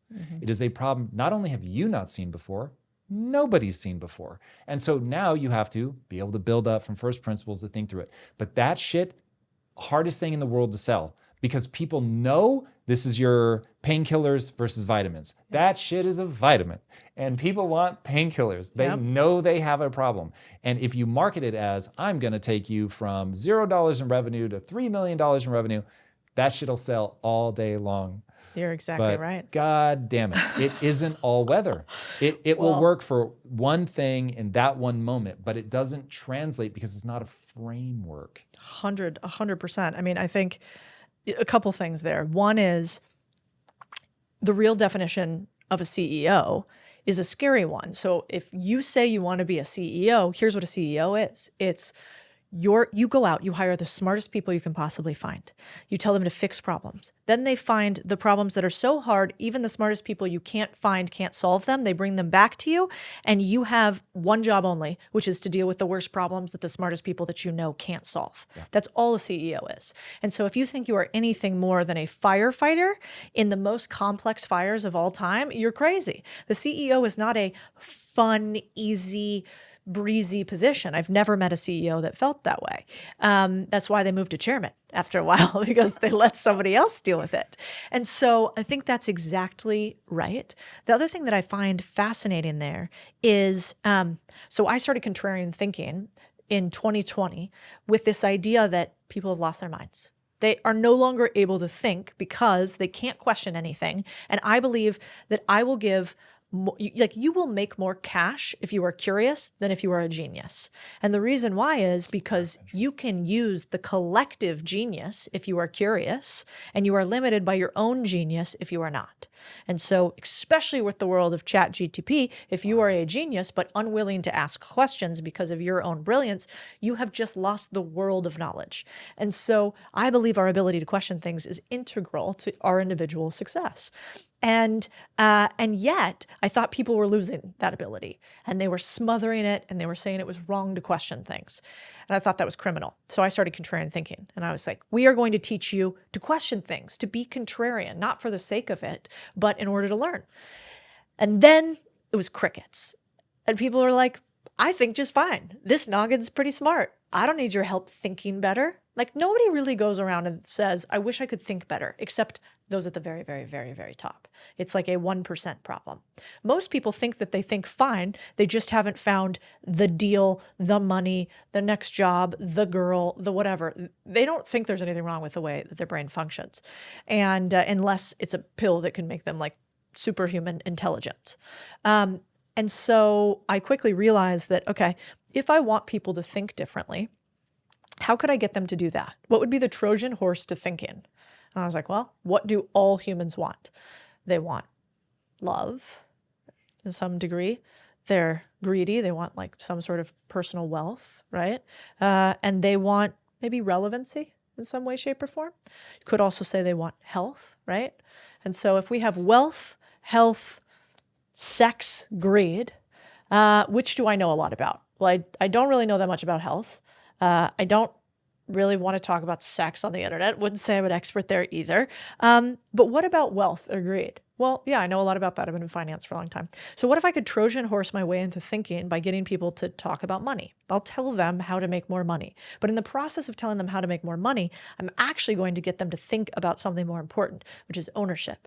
And what do ownerships have? They have personal responsibility for outcomes. When you have personal responsibility for outcomes, you have incentive alignment. When you have incentive alignment, then when somebody breaks something that you own, you feel it. When somebody lifts up something that you own, you feel it. You have the pleasure-pain, cycle happening within you. And so that is why we eventually started talking about money and contrarian thinking, because I realized it's a Trojan horse to getting people to care about decision-making because they actually have skin in the game and ownership. Ownership is the key to freedom. And that in fact, if you do not have control over your life through financial freedom, it's very hard to have other levels of ownership. And I think that is true. Yeah, no doubt. Man, ownership is such a part of your message. And I think it's so important. Why don't people have that like push now? That's not the cool thing that it once was. Yeah, it's not, is it? Yeah, it's interesting. The other day, we had an employee, decide that they wanted to leave to go into a meditation community. Like a monastery? Not really sure. And I thought about that at first. A really good employee, by the way, great employee. And I thought, well, what is that decision making? And I went back to the quote, and I can't remember who it's from, but that the purpose of faith or religion is to live it in life. That are you truly it's why the Dalai Lama doesn't stay in Tibet, right? His purpose is to go spread this faith that he has while living life, because life is hard and difficult. It's very easy to stay peaceful if you're in 24/7 meditation states. And yet I think this generation, they presuppose that if they find the perfect circumstance, that will lead to bliss, instead of realizing that actually bliss is found in the difficulty.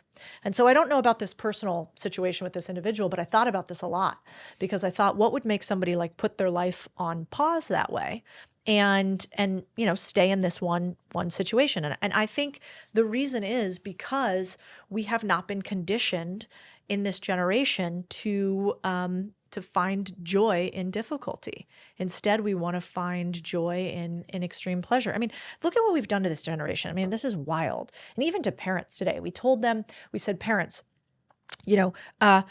run your kids around 24/7 to all of these activities. If they get upset in any way, shape, or form, run to the principal, talk to the parent on their behalf. Don't let them handle it. If something is wrong with them and they are sad or anxious, they are probably depressed, or maybe they have ADHD. We're going to label them and pathologize them as opposed to tell them they're having a momentary issue. We're going to get them into the most expensive colleges or any college we can, but then they will have a massive amount of student debt. And then on top of that, we're going to tell them that, no, it's okay about every single feeling that you're having. And that is all of this trauma. And yes, your cat died 15 years ago and you are still carrying that inside of your hips. And that's why they're tight, right? Because that's where you hold the trauma from, fluffy. And so this is what we've told parents and kids. And so of course they're confused. They're confused and they don't know what real joy is, and they've checked all the boxes. They've done all the things that they thought they were supposed to do, and it's led to them being like in debt, not that happy, not with a partner, and so what's next? So I do, as much as I kind of give my generation, our generation, and the next generation a little bit of a hard time, I really get it. Because I was told all those same things too, and had to come out on the other side and realize, no, I'm the only one responsible for my happiness, and that there's actually a lot of joy in the journey, and there is no destination that you can reach. And by the way, you can never stay for the rest of your life in perfect meditation. The point of meditation is not that. It is to be in life. I heard this thing the other day that I really liked. I think it was Mel Robbins. And Mel Robbins was saying, the eye of the hurricane is what she tries to be. So, if there's a hurricane and there's chaos and there's tumult and there's broken windows and danger and floods, on the exterior of the hurricane, in the middle of it, it's silent and serene. And so her goal is, no matter what's happening out here, that she wants to stay silent inside. And as I was thinking about that, I was like, I like that philosophy. And I was like, but what's even more interesting? The bigger the hurricane, the bigger the eye, right? The more silence inside of it. So if you put yourself in bigger, more intense situations, are you able to find a deeper level of silence and quiet and contemplation? And I think the answer is yes, you are, which goes back to the Ted Turner, we lost $100 million on that. And so if we all will die, and it may be painful at some time, and the only truth in life is that we will experience pain, we will die, and all of our loved ones will die, and they will probably not remember us much sooner than we would ever like, then we should probably prepare ourselves for that with a bigger hurricane, so that as we look the true difficulty of life, that is eventual death and difficulty on the path of it, it doesn't daunt us because we've lived in difficulty too. And so I come closer and closer to that, that Buddhist idea of, that life has suffering, life is suffering. But that's sort of the point of it all, and that you can find joy in that. And it's way too deep, Tanner would go, that's deep. But I think it might be true. The storm destroys most everyone that it touches. That's the problem. Do you think about that? Like creating hurricanes for no reason? No. Do you lament to God, wail from your gut at the fact that you can create an eye in the middle of the largest storm, but that most of the people you know and love will get torn to pieces? I don't think that I have that individual power. I think all of us are like, I get really careful about like overstating what I think I'm capable of. And so I don't think I am capable of destroying the ones around me. No, not you. I'm saying that I am very distressed that most people will not be able to do Most people won't be able to be a CEO. Most they people won't survive their own hurricane they create. Yeah, exactly. Yeah. Like this is one of those where I don't want it to be true. I've just seen it play out too many times. Yeah. And you and I have both said the same thing. So I know that you see what I'm about to say, which is step number one of being a CEO is ask yourself, do you really want to be a CEO? Yeah. Because all I hear when someone says, I want to be a CEO is that you want to get punched in the face over and over and over. No, it really, like really. And the longer I do it, the more punches I take. Yeah. And you do start going, I routinely am asking myself, why am I doing this? And in fact, it's really interesting to compare my wife and I. Okay, so I have married my equal. My wife is unimaginable, and she has helped me become the person that I am. And I really don't even know who I would be without her because of how gifted she is and how smart she is and all that. Yeah. She can't do what I can do. Yeah. So, and she will be the first to tell you. I mean, she did tell you literally before we started rolling. She was like, I don't want to be CEO. I see what he has to deal with and I don't want it. Yep. And that, like, it is so exciting for me. And I can give the speed. I can be the dancing bear that you poke fun at. Yep. I can be the dancing bear of motivation and be very performative around like just living in that personality of the person that can create the calm and that you can do anything you set your mind to. And then I've seen it up close. And the reality is that most people don't have the skill. Yeah. Emotional management. That's what being the eye of the storm is can everything be burning down around you and you're not panicking? Yeah. You're concerned, you're taking decisive action, but you're not panicking. Yeah. And what I have found is that the person you lost to the monastery-like place, they're the norm. Yeah. What's interesting is to steel man their argument, I keep in my back pocket that life choice. I studied Eastern philosophy a lot when I was younger. At one point, I actually called myself a Taoist, and I meant it. I was a Taoist. Interesting. And I always contended with the idea of becoming a monk of some kind. And I thought, I really believe that the wellspring of all suffering is desire. That makes sense to me. But what I found was that felt like a choice between engaging with life and disengaging from life. And you could say that you're engaging with the pursuit of non-attachment, but it just isn't how it felt to me. Yeah. And I'm perfectly willing to accept that maybe that's just the part of my spiritual journey that I'm on. And one day I'll start laughing at myself that, detachment was the right answer all along. Yeah. But I decided I'm going to fully engage with life. But for my sanity, I keep in my back pocket that I could just stop wanting any of this. Yeah. And the second I stop wanting to grow my YouTube channel, to make more revenue, to be an entrepreneur for the ages, to build the next Disney, I could just let go of all of that. And if I actually let go of it, all of a sudden those punches don't hurt anymore. They don't matter. You just let it go. Now you do have to contend with freedom coming from financial freedom. But one way to do that is to beg for food and live in either a monastery or a cave and come out every now and then with your rice bowl. I don't pass judgment on that lifestyle. I just don't currently want it for myself, but it's in my back pocket. Yeah. I like the back pocket idea. I think it's really important, and I don't have a good definition for it, so I have to work on this. But this idea of ownership, I do not think has to mean owner. I think there needs to be a difference between the two.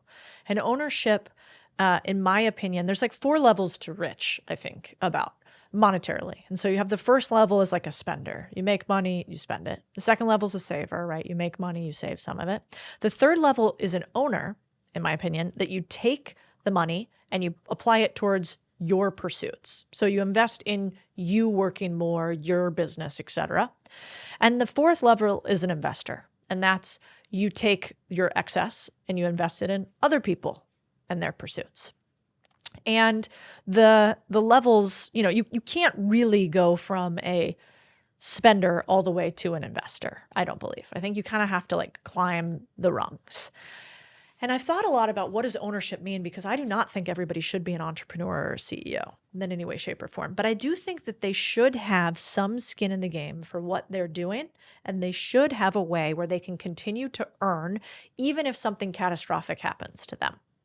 So that could be that they have additional income streams, that could be investments, that could be that they help their wife or husband learn a new skill, and thus the family has multiple income streams in what they do. That could mean, sovereignty in that they live on the land and they subsidize part of their, income that they would need by growing things or having agricultural tax credits. But I think it's really important that we don't become, like you talked about, people who own nothing and like it.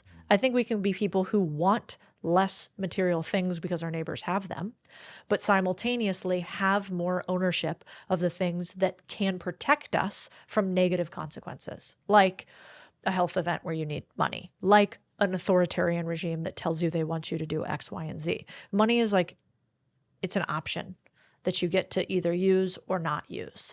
And so I need to narrow down this idea of ownership, but I do think you're right. Not everybody should be a CEO. And what trouble would we be in if everybody was one? Who would work with us, right? I think the job of a CEO also is to have a dream so big that your umbrella has room enough for many people, and to sell them that dream and to show them that your dream is bigger than anything that they could create individually and is going to uplift them in a way that is bigger than what they could do by themselves. It might be more fun and might be more interesting because high-performing teams are a joy to be in. I actually think one of the worst things that ever happened to us was that we sold this lie that remote work was better for us. I think it was actually really detrimental, and mental health numbers seem to show that. And that, I say online a lot, our teams, we make them as much as possible come back to the office. And it doesn't mean they have to be there every day. We don't put them under fluorescent lights and cubicles. But we do require them to now all be in Austin for Contrarian Thinking. We bought a studio there. We bought a headquarters. We're hiring like crazy. My other company, BizScout, is located there too. Contrarian Thinking Capital's based there. So is Main Street Holding Company. And so I'm bringing all the people back into the office because I see what happens when they're on an island. And I think it's really, really negative. But I have to get closer on that idea of ownership in order to explain it. Even how, it used to be that the people who owned companies were not unaligned shareholders that just gave them money for their stock, right? That really have no ability to affect the outcome. You and I both, anybody who owns stocks, you have a percentage of Google, you have a percentage of Amazon, but you are not really aligned with the employees and the people inside of Google or Amazon. You just want as much money as you can get for that stock.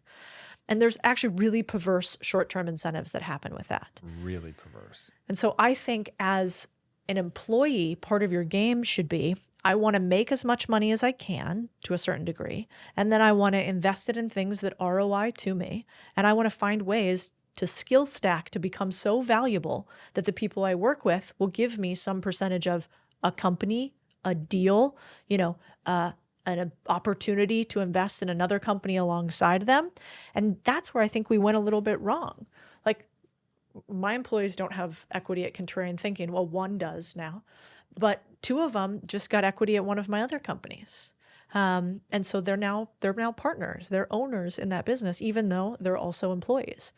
And I think we should be able to do that a lot with our top performers. And just like people shouldn't stay at minimum wage, they should aspire to grow into more, I agree aggressively. What do you think about BlackRock and other big companies buying everything? So Main Street Holding Company is where we own all of these companies, right? We have 26 companies in the portfolio right now. And not so long ago, my goal was I want to create the next KKR or Carlyle. I was like, I saw how these guys operate. I want to create a private equity fund that's just as big. I've already raised $1 billion fund at First Trust. Not bad. And yeah, I can do this again, but let's do it in a better asset class, which would be private companies. And so I was on my merry way buying these companies. And then I kind of started seeing what was happening with a lot of these private equity owned companies. And it's stripping the employees turning it into postmodernist buildings with fluorescent lights and cubicles. It's nobody knows your name when you go to the corner store. It's that they have perverse incentives because they want to strip it and flip it to somebody else, and then that next person wants to strip it and flip it.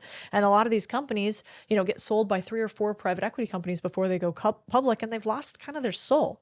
And so I realized, man, I want to build a $1 billion company, maybe multiple $1 billion companies. Hey. But I don't want to own all of America's small businesses. I want Americans to own those businesses. And if I can create value by building something that hasn't existed before, that's cool. But do I have to go gobble up all the things that other people could own within their communities? No. And so I am very much pushing back against the big guys owning everything, and we have to work for them. I think, I don't know if we talked last time, but for those economic nerds on here, like if you don't understand the unfair advantage that BlackRock and Blackstone has, it will scare the hell out of you. Like if you think about it this way, they have immense data, right? Because they've been doing this for a long time. They have most of their former executives having at some point or the other worked in the Fed, been consultants for the Fed, been in political positions, been the chairman of the Fed. They have also, by the way, all been at varying companies, like the CEO of BlackRock and Blackstone, who have both, one's been an owner of the other company before. And they get rates to buy these companies and houses and assets and anything that you want to talk about that are like 1/2 to 1/3 to 1/4 of the rates that we have if we want to buy these individual companies. And why do they have that? Because they have all our money.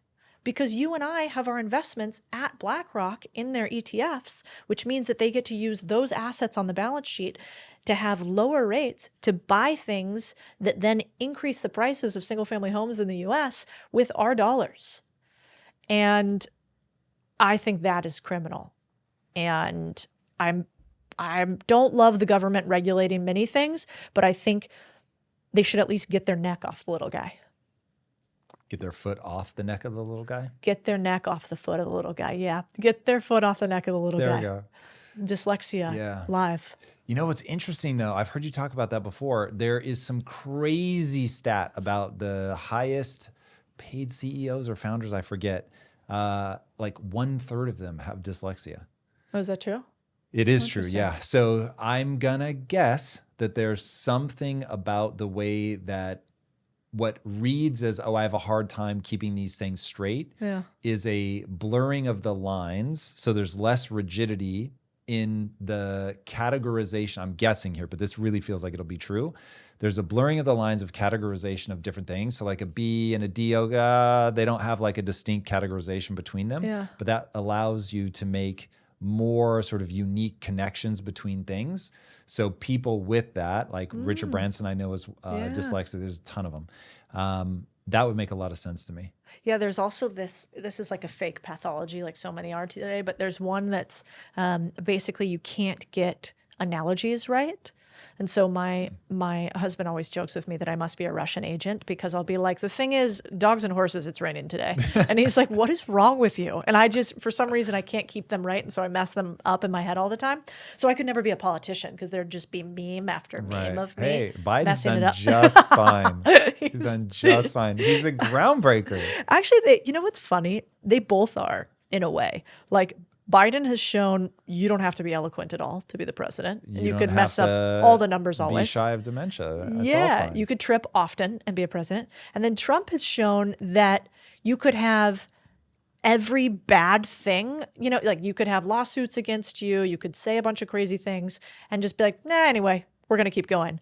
And there's like good and bads to both sides. Sometimes I look at Trump and I'm just like, God, how do you keep putting up with this? Because I would have given up by now. Bro. Yeah.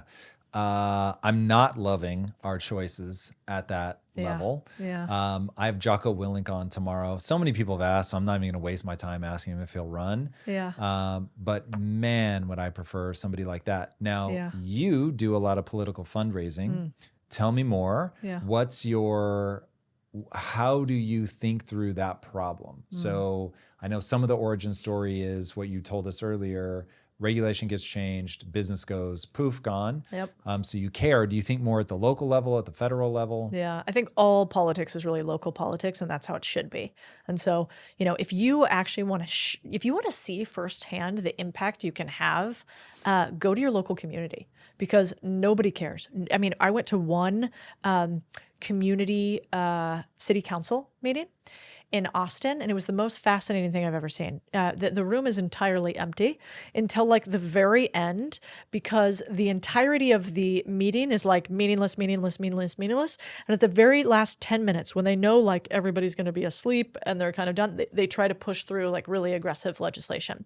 And then a crazy thing happens, which is both sides pay people to come in, so whichever sides you're on, and like heckle them and say crazy things on both sides. And what I realized by watching that is like, God, there's actually not 50 people on both sides of this debate. There's like 3 people here and 4 people here, and they're sort of trying to play each side against each other. And Austin is very contentious at the city council level. And so I saw that and thought, that's really interesting. Like I don't know if I could do anything federally. I don't know if I could have any change there. But in my local community, I certainly could. And, so we supported some things that helped with ensuring that homeless in the city of Austin, were actually tracked, that housing was available, that the multiple hundreds of millions of dollars that they allocated to homeless housing and movement was actually used, and not just studies that they pay to Bain and McKinsey to push it down the line 3 to 5 years out, which is what a lot of that money goes to. And so I think the local level is really interesting, and you can have a lot of change there. And then I watched, we lived in multiple cities where I watched what happens when those of us who have succeeded in some way, shape, or form just go, I don't really like politics. I'm just going to do business. I don't want to deal with all that. Of course, who wants to deal with it? Psychopaths. Nobody besides psychopaths runs for office for the most part. It's like a lot of narcissists. It's a lot of people who have not been very successful, because if you've been successful, they come after you like crazy. And why would you put yourself through that when you already have relevance, power, community? And so if those of us who don't want to lean in don't lean in, then the crazies do. And so I always have a plea with people, like, get involved on a local level to understand what's going on if you can, and if you have resources, commit them.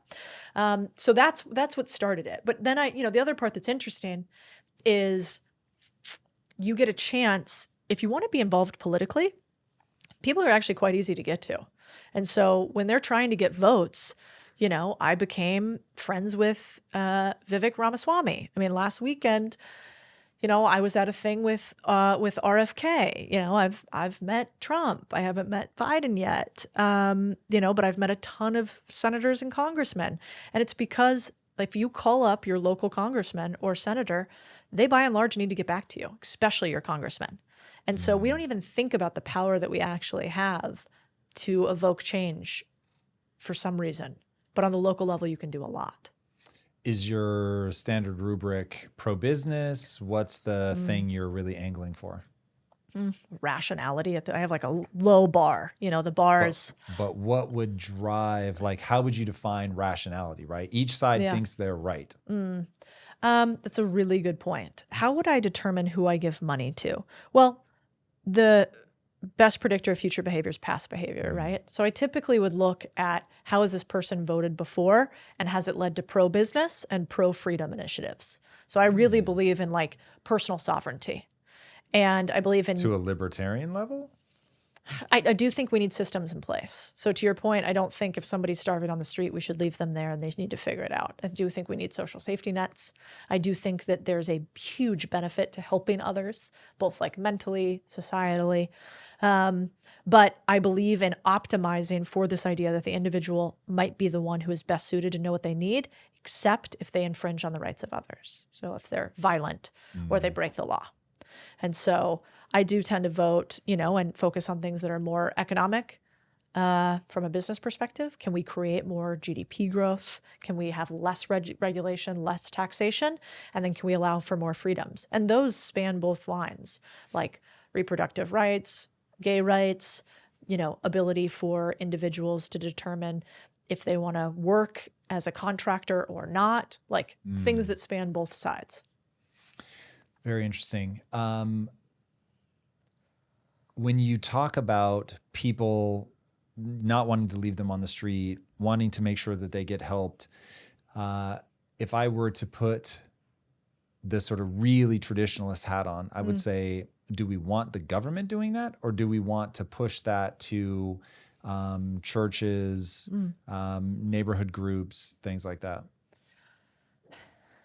In a perfect, like, I think you and I and anybody watching, we basically want whatever is the fastest outcome to success. So like people like, I want a 6-pack as fast as possible with as least pain as possible. Ozempic. Right? Yeah, right. Terrible idea, P.S. Yeah. Right? Like that's what we want. And so I think what we have to think about is two things. One, what is the most efficient and effective way to get it done, whatever it is, which is likely, if we do scientific methodology and also statistically, probably not usually the government. It is probably more effective for an individual for-profit group to solve an issue because of incentive alignment than it is for the government. But we'd want to figure out the actual truth of that statement. So I'm not like a purist. I think we've seen a lot of things go poorly that are private and profit-driven. Prison system. It's a great example. Like huge private equity owned segment of our country that has terrible repercussions from optimizing for profit. And, think about it. What do we love in finance? Recurring revenue. What do we also love in finance?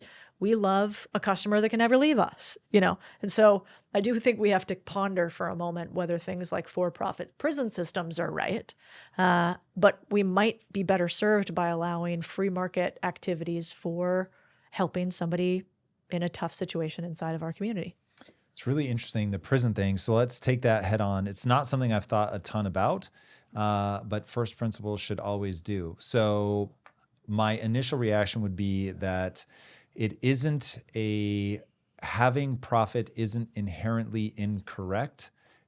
However, as Charlie Munger said, show me the incentives and I'll show you the outcome. So if they're incentivized to keep people there, if they're incentivized to see people return, then that's what you're going to get. So you'd have to be exceedingly thoughtful about what the incentive structure is. Now, that really may be one where you just don't want profit to even factor into it.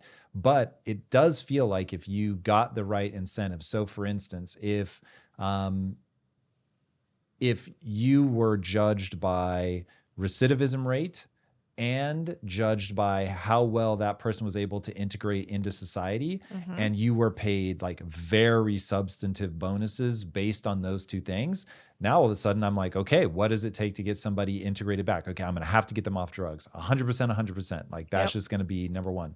Number two, I need to figure out what is a marketable skill so that they're able to integrate back into society. And if I get bonuses based on how long they hold a job for, how much they make in that job, like now all of a sudden, I mean, look, even as I say it, you have to start thinking through the second and third order consequences, because now people might be like, well, I don't want that person in my prison because they don't have future prospects. So you do have to be really, really thoughtful. But anybody that thinks, oh, this is a failed endeavor because I can't come up with it in 9 seconds on a podcast, that's foolish. But if people are really attacking this from first principles, what's the outcome that we want to get, right? So our objective, and then what are the things that I believe and know about I'm almost certain the following statement is true, that drugs drive just some absurd north of 70% of all convictions.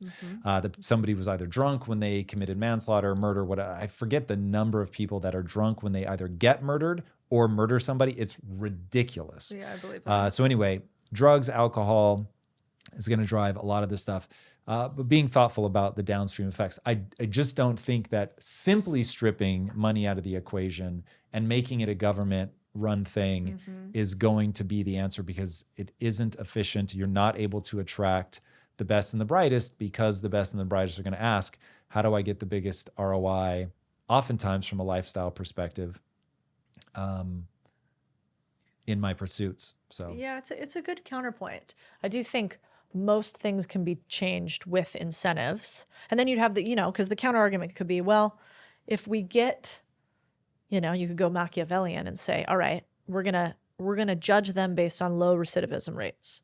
So let's just do what we've done in New York and California and not put people back in jail for X dollar amounts. We don't actually. Saying. You would have to have their success has another metric so that they're not just incentivized to boot them out. Yeah. But at the end of the day, I do believe that, I mean, if you think about, like, ponder this for a second. You run a business, and that business, at the end of the year, all your managers get less money the following year from you in their budget if they didn't spend everything that you allotted to them, no matter what their outcome was. Like, you would have a failed business, right? But that is what the government is, right? So at the end of the year, if you run a division within the government and you don't use up the full budget that the government gave you, that you were allocated that year, then they will give you less next year, regardless of outcome. So we have a perverse incentive from a spending perspective inside of the government, which is why I remember once I invested in a lanyard company, like you get at badges, like conferences. Right. And we would get crazy orders at the end of the government's fiscal year from like the DOD and a bunch of different companies, because they would spend like hundreds of thousands of dollars on whatever we could get them quickly so that their budget wouldn't be taken, because your budget is a sign of your power in DC. And so it's not outcome driven, it's power driven. And then interestingly enough, when I ran a business internationally and I was in China, I remember it was fascinating. They had massive economic growth when I was there, which would have been like 2009, 2010. It was so still peak years. And I remember talking to some members of the Communist Party there about how do they run their they don't call them mayors or governorships, but something similar to that. And they were saying, here's what's really unique about us. Everybody is tracked from their ability to drive increase in GDP. They actually had a scorecard for their elected leaders to whether they hit more or less GDP numbers. And that would be like us. It would be like, okay, did you make me more money or less money in my business? If you made me more money, I'm going to give you more money. Okay, great. That's like what they did. And the fascinating part about that is it led to huge GDP growth, really smart, but then it's also led to huge climate issues and environmental issues. Interesting. And so they had to offset their scorecard a little bit. But think about in the US. Do you know how to score a single politician? Like, we don't have scores for politicians. You could have scores of, do they vote Democrat? Do they vote Republican? But we don't have any scores about, like, how are they doing? Whereas you have a score every day. Tim Cook, how you doing at Apple? You know, Elon Musk, how you doing? How's the Tesla stock doing? Score. And so I think it's really important, like, and even for yourself individually, give yourself an ability to quantify whether you're winning or losing. A personal scorecard is really, really valuable for that. Most people let their bosses set their scorecard. How much more powerful if you go, this year, I want to drive 100 million views in my job as a cinematographer or videographer. This year, I want to make $1 million in this division for the company, because I know if I do that, I will make X. I have my own scorecard. Fine. Rate me however you want. But like, I'm an owner because I decide how I'm going to be scored. Like, that's not just up to you. And that's very, very rare. Yeah, I think this is the metric that people use for the presidential election, as far as I can tell, is basically just the economy. If things are going well in the economy, you're going to be golden. If things are going bad in the economy, you're going to be toast. And so certainly pulling that to the forefront and saying this is the scorecard that we're going to judge people on, even just having that, even if it were an independent organization that just campaigned and campaigned and campaigned, here's the scorecard, and they show every year, this is what the score was for this administration. Something like that, I think, would be really effective. So it could be economy, infrastructure, education, like, you know what I mean, international standing, those kind of things. And just, here's the 15-point scorecard. They'll want to make it 200, but that would be stupid. But you come up with some limited number of things, get everybody to just agree, okay, cool, these are going to be the metrics that we judge people. Right now, without having that, I've heard you say this, and I certainly agree, that if you're trying to run a company and you don't have KPIs, if people don't know the standard to which they're being held, like you don't know what they're going to aim at. And so everything becomes rudderless. And this is why I'm always telling entrepreneurs, the number one thing, what is your goal? Yeah. And so if the goal is get reelected, which is the only real goal for a first-term person, and if it's Congress or Senate, then really just re-elect. then that's what they're going to optimize for. Show me the incentives and I'll show you the outcome. And if the incentive is to just get reelected, money printer go burr, because the real thing people are paying attention to is the economy. Yeah. And so right now we just print and print and print our way out of every problem because one, people are like, I'm not going to get reelected, which is really my goal. And it's the world's slowest motion train wreck, right? Yeah. So, we hit the debt ceiling again. We're going to saber rattle and say we're not going to raise it. Of course you're going to raise it because the U.S. government is not going to let the U.S. government default on its debts. Yep. It's just not going to because who's going to be hurt? And this is where people don't understand the economy, which, look, I love you all. If you don't understand the economy, I don't understand it as well as I will a year from now, certainly not as well as I will 10 years from now. Yeah. And 3 years ago, I knew literally nothing about it. So, but the more you understand it, the more the curtain is peeled back and you realize that if you own bonds and treasuries, you're the one that gets defaulted on. Yeah. So it's just the US government is not going to betray its own citizens by bouncing that. And the only way to avoid it is to print money. And as they print money, they are taking your buying power. Yeah. Like the printing money feels good, but it is socializing the losses. Yeah. And because people don't understand how it all works, they can just do it in plain sight. It's bananas. You're right. I do think so. I don't think this will happen, but I do think there's a way they could get out of this, which would be and this isn't that different to what Vivek said, which is GDP growth. Grow your way out of this. Have interest rates come down.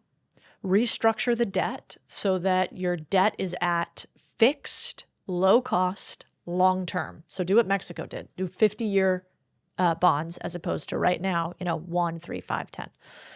And so you could do those two things. Focus aggressively on GDP growth, which would mean cuts in regulation overall. It would mean innovation bonuses. It would mean probably allowing for a little bit better job than we've been doing lately of doing international trade, probably signing up for some things like TPP. So we could do that. And then we could add on top of that what would be extremely painful, but maybe we could do it if we were growing like crazy GDP growth. And the economy was really good for people, which would be systemic changes in our Medicare, Medicaid, and Social Security. And if we did those things, we could change this country. And this country could be on a very positive trajectory. But without a structural change in our debt, without a structural change in our GDP growth, and without a structural change in our Medicare, Medicaid, and Social Security, this country is in definitely trouble, at least for the long term. Maybe not in the next couple of years because they might keep printing money. But long term, it's just math. You can't keep spending more than you make continuously and compounding it for the rest of time. It just doesn't track. $1 trillion in debt every 100 days, an extra $1 trillion. Yeah. That's insanity. Yeah. You need only run the math on the interest. It will become more than our GDP in, I forget how many years. It's not a lot of years. Nope. It's absolute insanity. So when I hear that, when I hear anybody throw productivity into the mix, my only hope is AI. Yeah. What do you think? Is AI going to bring the needed amount of productivity, or do you see innovation credits spurring us on enough? I mean, it's hard. I'm just by no means an expert in this. So I don't know. And all I can tell is like qualitative examples and stories. We invested in a company called Figure, which is now backed by a bunch of big names, which is, humanoid looking robots for manufacturing and warehouses predominantly. So very like single use case robots, which I think is the right way to do it as opposed to like anthropomorphize or like turning a robot into a full spectrum human that can do everything. Right. And so, in this company, I can see a future in which we have massive productivity leaps because it's already really hard to get workers inside of warehouses continuously, for example. And so I do think there's a world in which we have massive, gain of function productivity changes due to AI. I'm not intelligent enough to understand that. But, my husband, he works in AI for the government.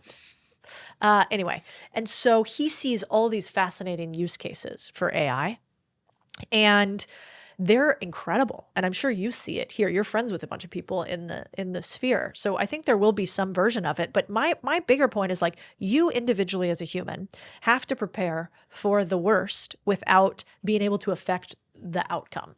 And so I think for most human beings, the best way that I see to prep for this is to have some sort of business where you can raise prices as things become more expensive over time, and for you to have multiple income streams in case one of them gets annihilated by a new technology or regulation, and for you to increase your skill stack so that no matter what, you continue to stay relevant. And some of that might even be just becoming more knowledgeable with AI.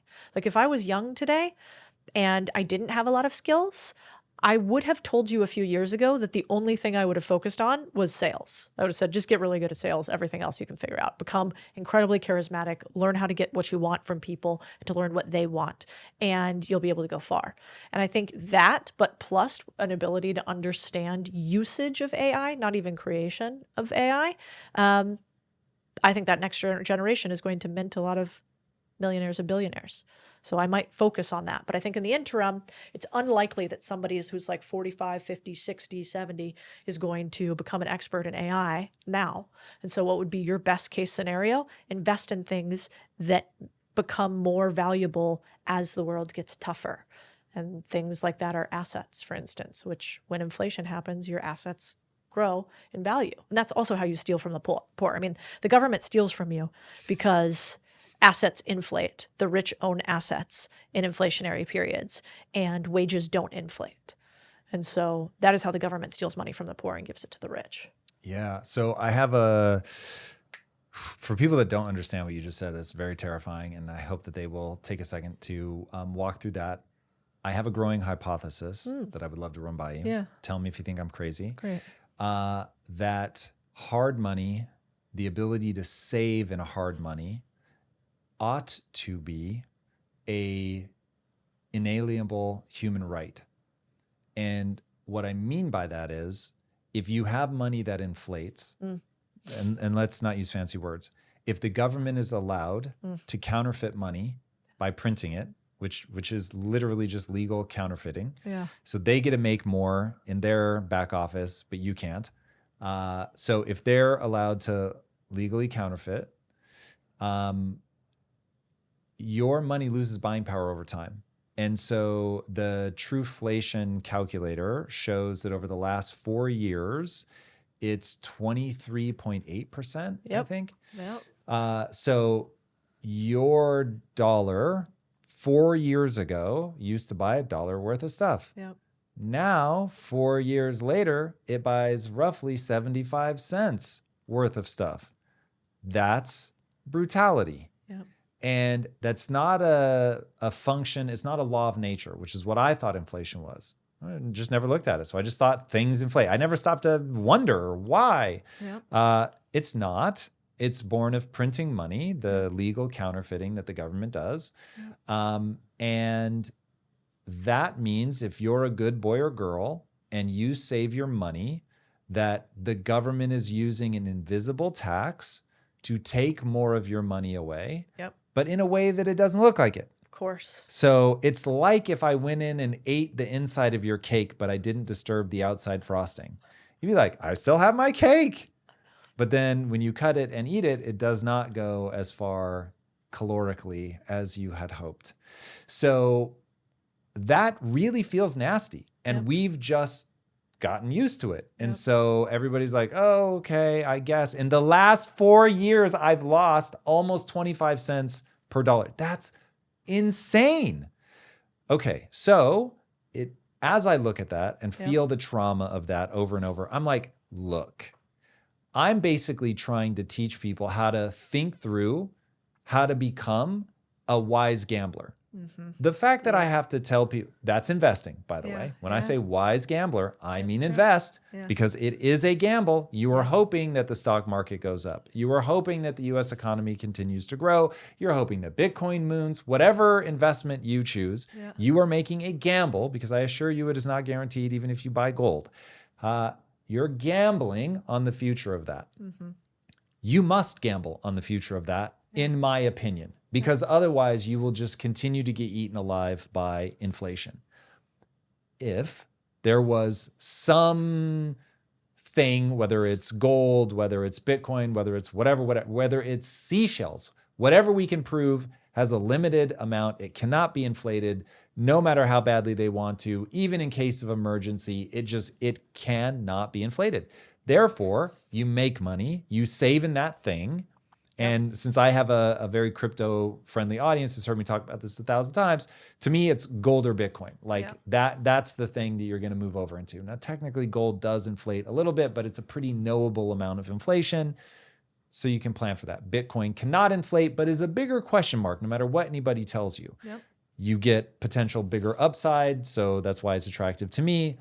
But nonetheless, just be real about what it is. But we need to give people a non-inflatable, like it can't be inflated way to save their money. So they can just work a 9 to 5 and they don't have to be a genius and they don't have to be looking at charts and they don't have to listen to their friends and they don't have to put everything at risk. They can just be like, I'm going to buy this thing and it's going to give me a really boring return, maybe even no return, but it isn't going to go down in purchasing power over time. Now, I don't know how close we can get people to that. If gold has been used since Roman times, so we certainly have something that holds its value reasonably well. Yeah. But even that, I think back in the 80s was like $35 an ounce. Now it's like $1,000 an ounce. So there's volatility, which you want to get this thing as close to. Who was it that said that the ounce of gold is always worth about the price of a nice suit? That's interesting. Which I think is about right, because I think $35 back then might have been a nice suit. Today, from the men's warehouse, maybe. Yeah, exactly. Depends on when. But I mean, I think that it is criminal that over 16 years you lose 100% of a dollar that you had 16 years in the future, you know, or in the past. Is that really true? Well, I mean, 23% over 4 years if you take it out and extrapolate. Yeah. Inflation is down, just so everybody knows. Yeah. But theoretically, I think that's criminal, and I think our government has lost its mandate in that completely and utterly. And I buy into the idea of taking away government power to remove money from our hands and put it into theirs. Yeah. I think the problem, as we both know, is it's the same with my solution, which is once somebody has power, it's very hard to take it back. Mm. The government never gives back power to the people, or very rarely gives back power to the people. And so I'm curious to see what happens. You know, I was talking with Bilyeu about this the other day, and he gets on these long rants, and I listen, and I watch him actually do deductive reasoning as we're talking. And you know, when I talk to him about it, I say I'm still fighting here. You know, like I still think the U.S. is redeemable, and that there are enough of us who see what's happening, and people's eyes are opening, and they're saying no more. And I can like sense little wrigglings of it. And Bilyeu would say, wrong. Actually, the U.S. has passed the point of no return. In the future, they will come after your assets, as every failed state eventually does. And the only counterpoint to that is some form of off platform Bitcoin or cryptocurrency, potentially. And if that's the case, like that's tough. That's a real problem. But I think that there's a big argument in the next however many years as we become more tech advanced. Your thesis might actually play really well in the 25th century, sort of similar to how Brian Johnson talks about it. He's like, I'm not worried about my trolls today. I want people in the 25th century to think well of me because I understood things today that they knew for sure, that they know for sure now. And I think yours is similar. I think in the future, there may be a future where people say, you guys let your government do what to your dollars? That's madness. How could you do that? At least that's a future that I'd rather live in.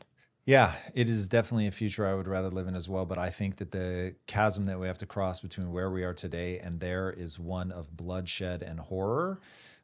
Just as a student of history, it's interesting. I cannot help myself but talk about this. How do I really think it will play out? It probably won't be as bad as I fear. Yeah. But I'm going to walk you through a story that really unnerved me. It was both exciting and I can't shake it out of my mind. So I go to Dubai for the first time and I'm about to go on stage at a conference and I come into the green room in the back and Ray Dalio, what are you doing here? Yeah. And he was like, oh, I come to the Middle East a lot.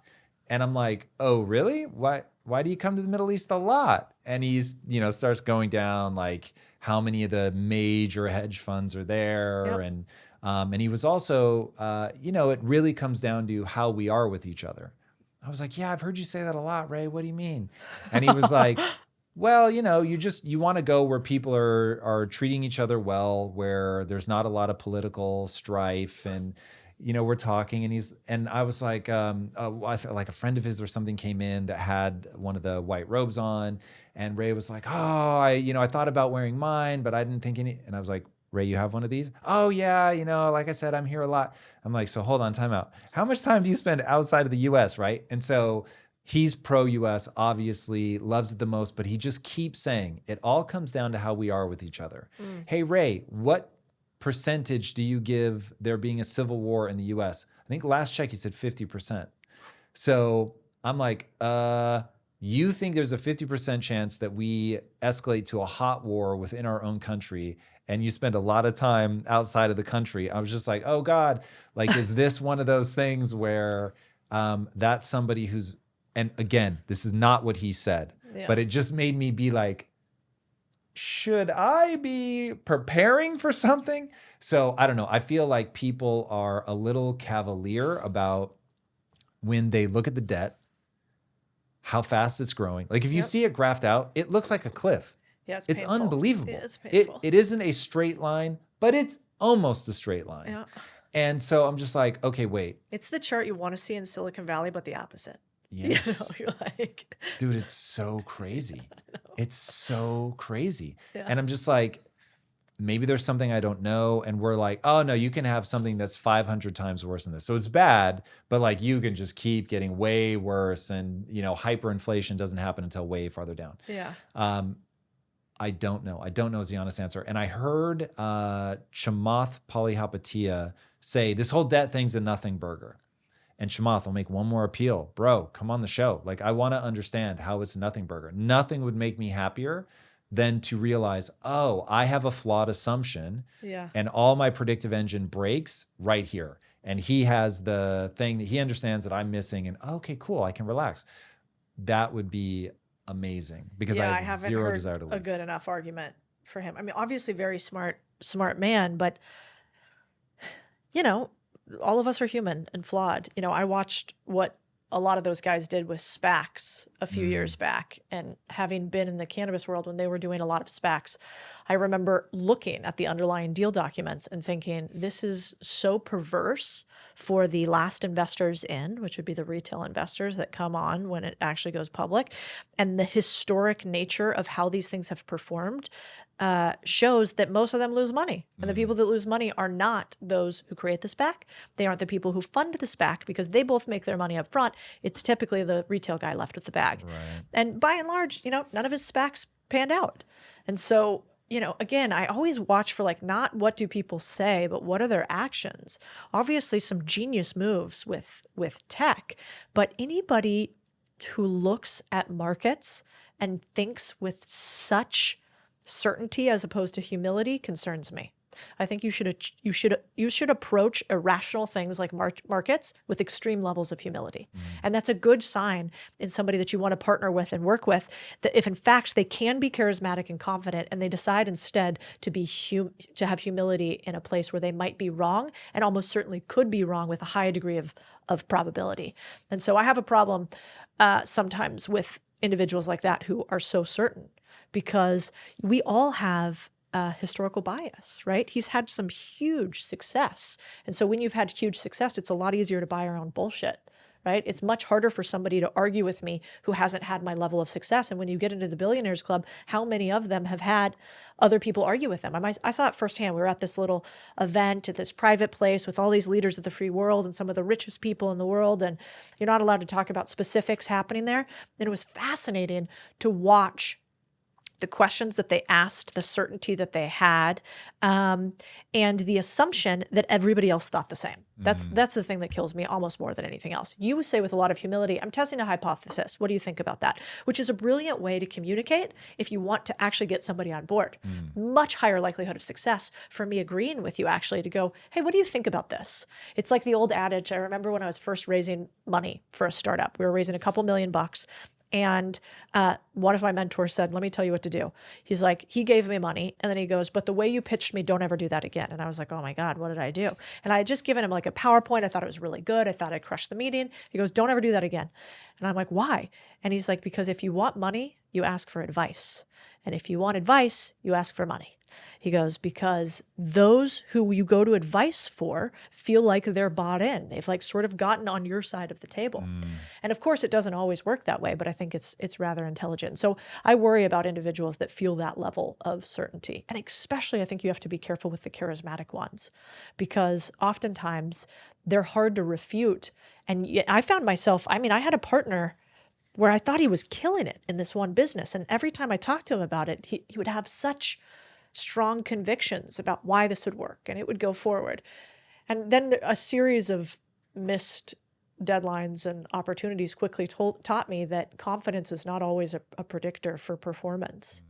And so I hope he comes on here. I think that'd be great to go deep, but I think you'd have to push hard on his assumptions. And the other thing that's tough about those people is they bring a mountain of data. And so in order to have a real argument, you'd almost have to say, please present your data ahead of time. I will present my data ahead of time. And let us both analyze it and see what the underlying base assumptions are and if we agree with them. Because I can make numbers sing if I present them in a certain way. And certainly a man with that intellectual horsepower can too. By the way, what are Chamath's incentives? Chamath runs a company that is VC-backed, right? Many of them. So he wants the money printer on. He also is a big investor in public markets. So what else does he want? The money printer on, because that keeps the stock market going up. So would he want them to aggressively tamp down interest rates, which would immediately dive the stock market? Of course not. Do I care as much about that? Because I have private companies that won't have one-to-one return with interest rates? Less. So like my incentives are actually better than Chamath's, even though Chamath has more history of doing this and a bigger bank account than I have. So you have to balance the two. Very interesting. All right, give us some hope. Yeah.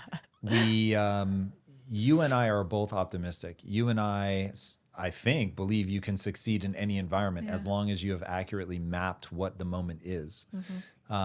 Look forward a year to 2 years. We've got an election coming up. Is it going to matter? How does somebody approach an all-weather strategy? If they're going to buy something, how do they make sure that they're doing it in the right recession-resistant space, as you mentioned earlier? You can't control the election, so I wouldn't worry about it very much. I would try to find the most information that I could on each candidate in order to make the decision that I think is right. My bias would be a decision that is right leads to more freedom, less regulation, and your ability to be the master of your life as opposed to others, and a belief in yourself and individuals as opposed to the state. But you should do your homework and choose your candidate. But the election, I've never had a presidential election be the impetus for massive change in my careers. The only thing that I've had is a regulatory issue, which was me not understanding the risk of my business. So what did that actually mean? I didn't have the sufficient skills.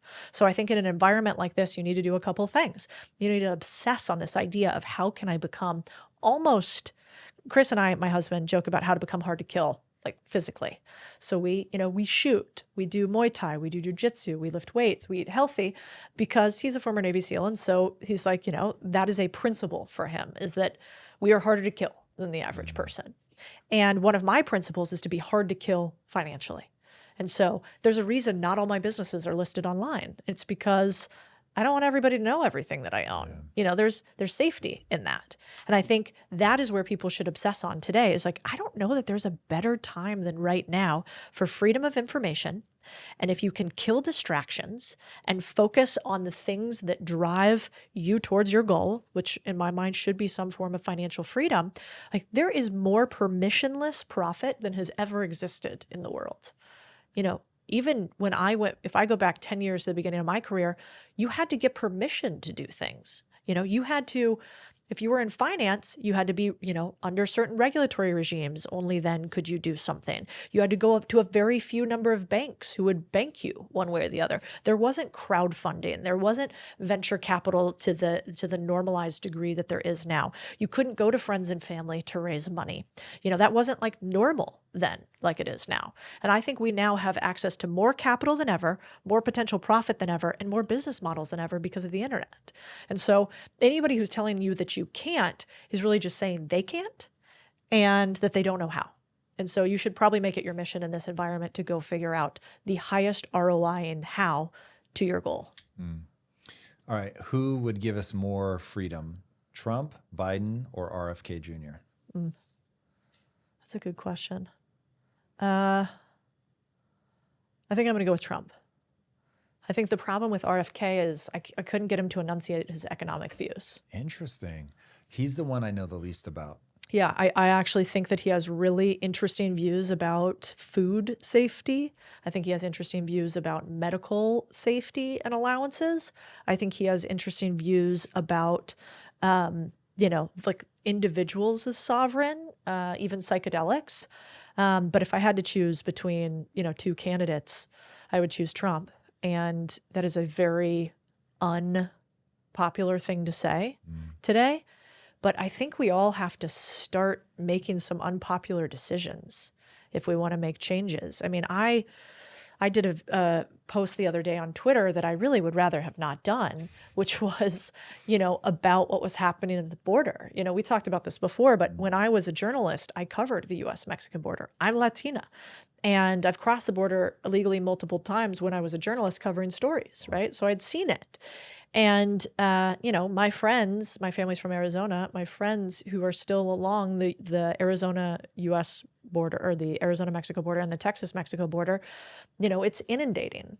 And another way that they can steal our money is by creating a much bigger transference of our money as citizens to individuals that have not gone through the legal immigration process. And I think that is, you can't have a country without borders. We need a better immigration policy, but it cannot be free for all. And in fact, it's really unfair to them. We have a friend who was brought over when she was 10 and she's here illegally, and she didn't apply for DACA because she was too scared when it was going down and she thought it might get revoked. And, so she's still here in the US. She's a upstanding member of society and she can't get legal immigration. And this is not that difficult of a problem to solve. If our government actually wanted to solve it, they could come up with a system to allow legal immigration to happen for those who are actually contributing to our society in a big way because, hey, we actually need the productivity and people here. And they could come up with a way to stop people from coming along the border. Not perfectly, but definitely better than we're doing right now. So that's my take. It's a good take. Yeah, the thing about the border that, and admittedly, I've not looked closely at this problem at all, but right now we're trying to hire somebody that needs an H-1B visa. Yeah. And I'm like, this is grueling. It's hard. And the fact that we've got so many people coming over the border illegally, I'm just like, that's crazy. Like, if you're going to have effectively an open border, then let me just hire this person. Yeah, like this is crazy town. I have a friend actually who you know too, and they flew back on a private plane from Mexico to the U.S. and they'd had some work done. So the face and the ID looked different, right? And as they get off the plane, they're getting like hammered by the, customs or immigration. And, we're laughing about it later about how it would have been better if I just said I didn't have documentation and I'm just here, right? And so it's just, anytime you have those things that make absolutely no sense, I get concerned that there's something deeper happening. And I'm like, at the end of the day, remember Mike Rowe, Dirty Jobs? Yes. Never saw the show, but I know who he is. Yeah. So his idea was to bring dignity back to everyday workers in America. And I think my mission is similar. I want to bring dignity back to everyday workers in America, but I also want to turn them into owners in some way, shape, or form. Owners of their house or a little side hustle or a little bit of their business or a big business. And I think Americans are one of the hardest working groups of humans on this planet as measured by productivity and gross GDP. And as a percentage of total global GDP. And so I think that we have a lot of work to do to help the people that are here.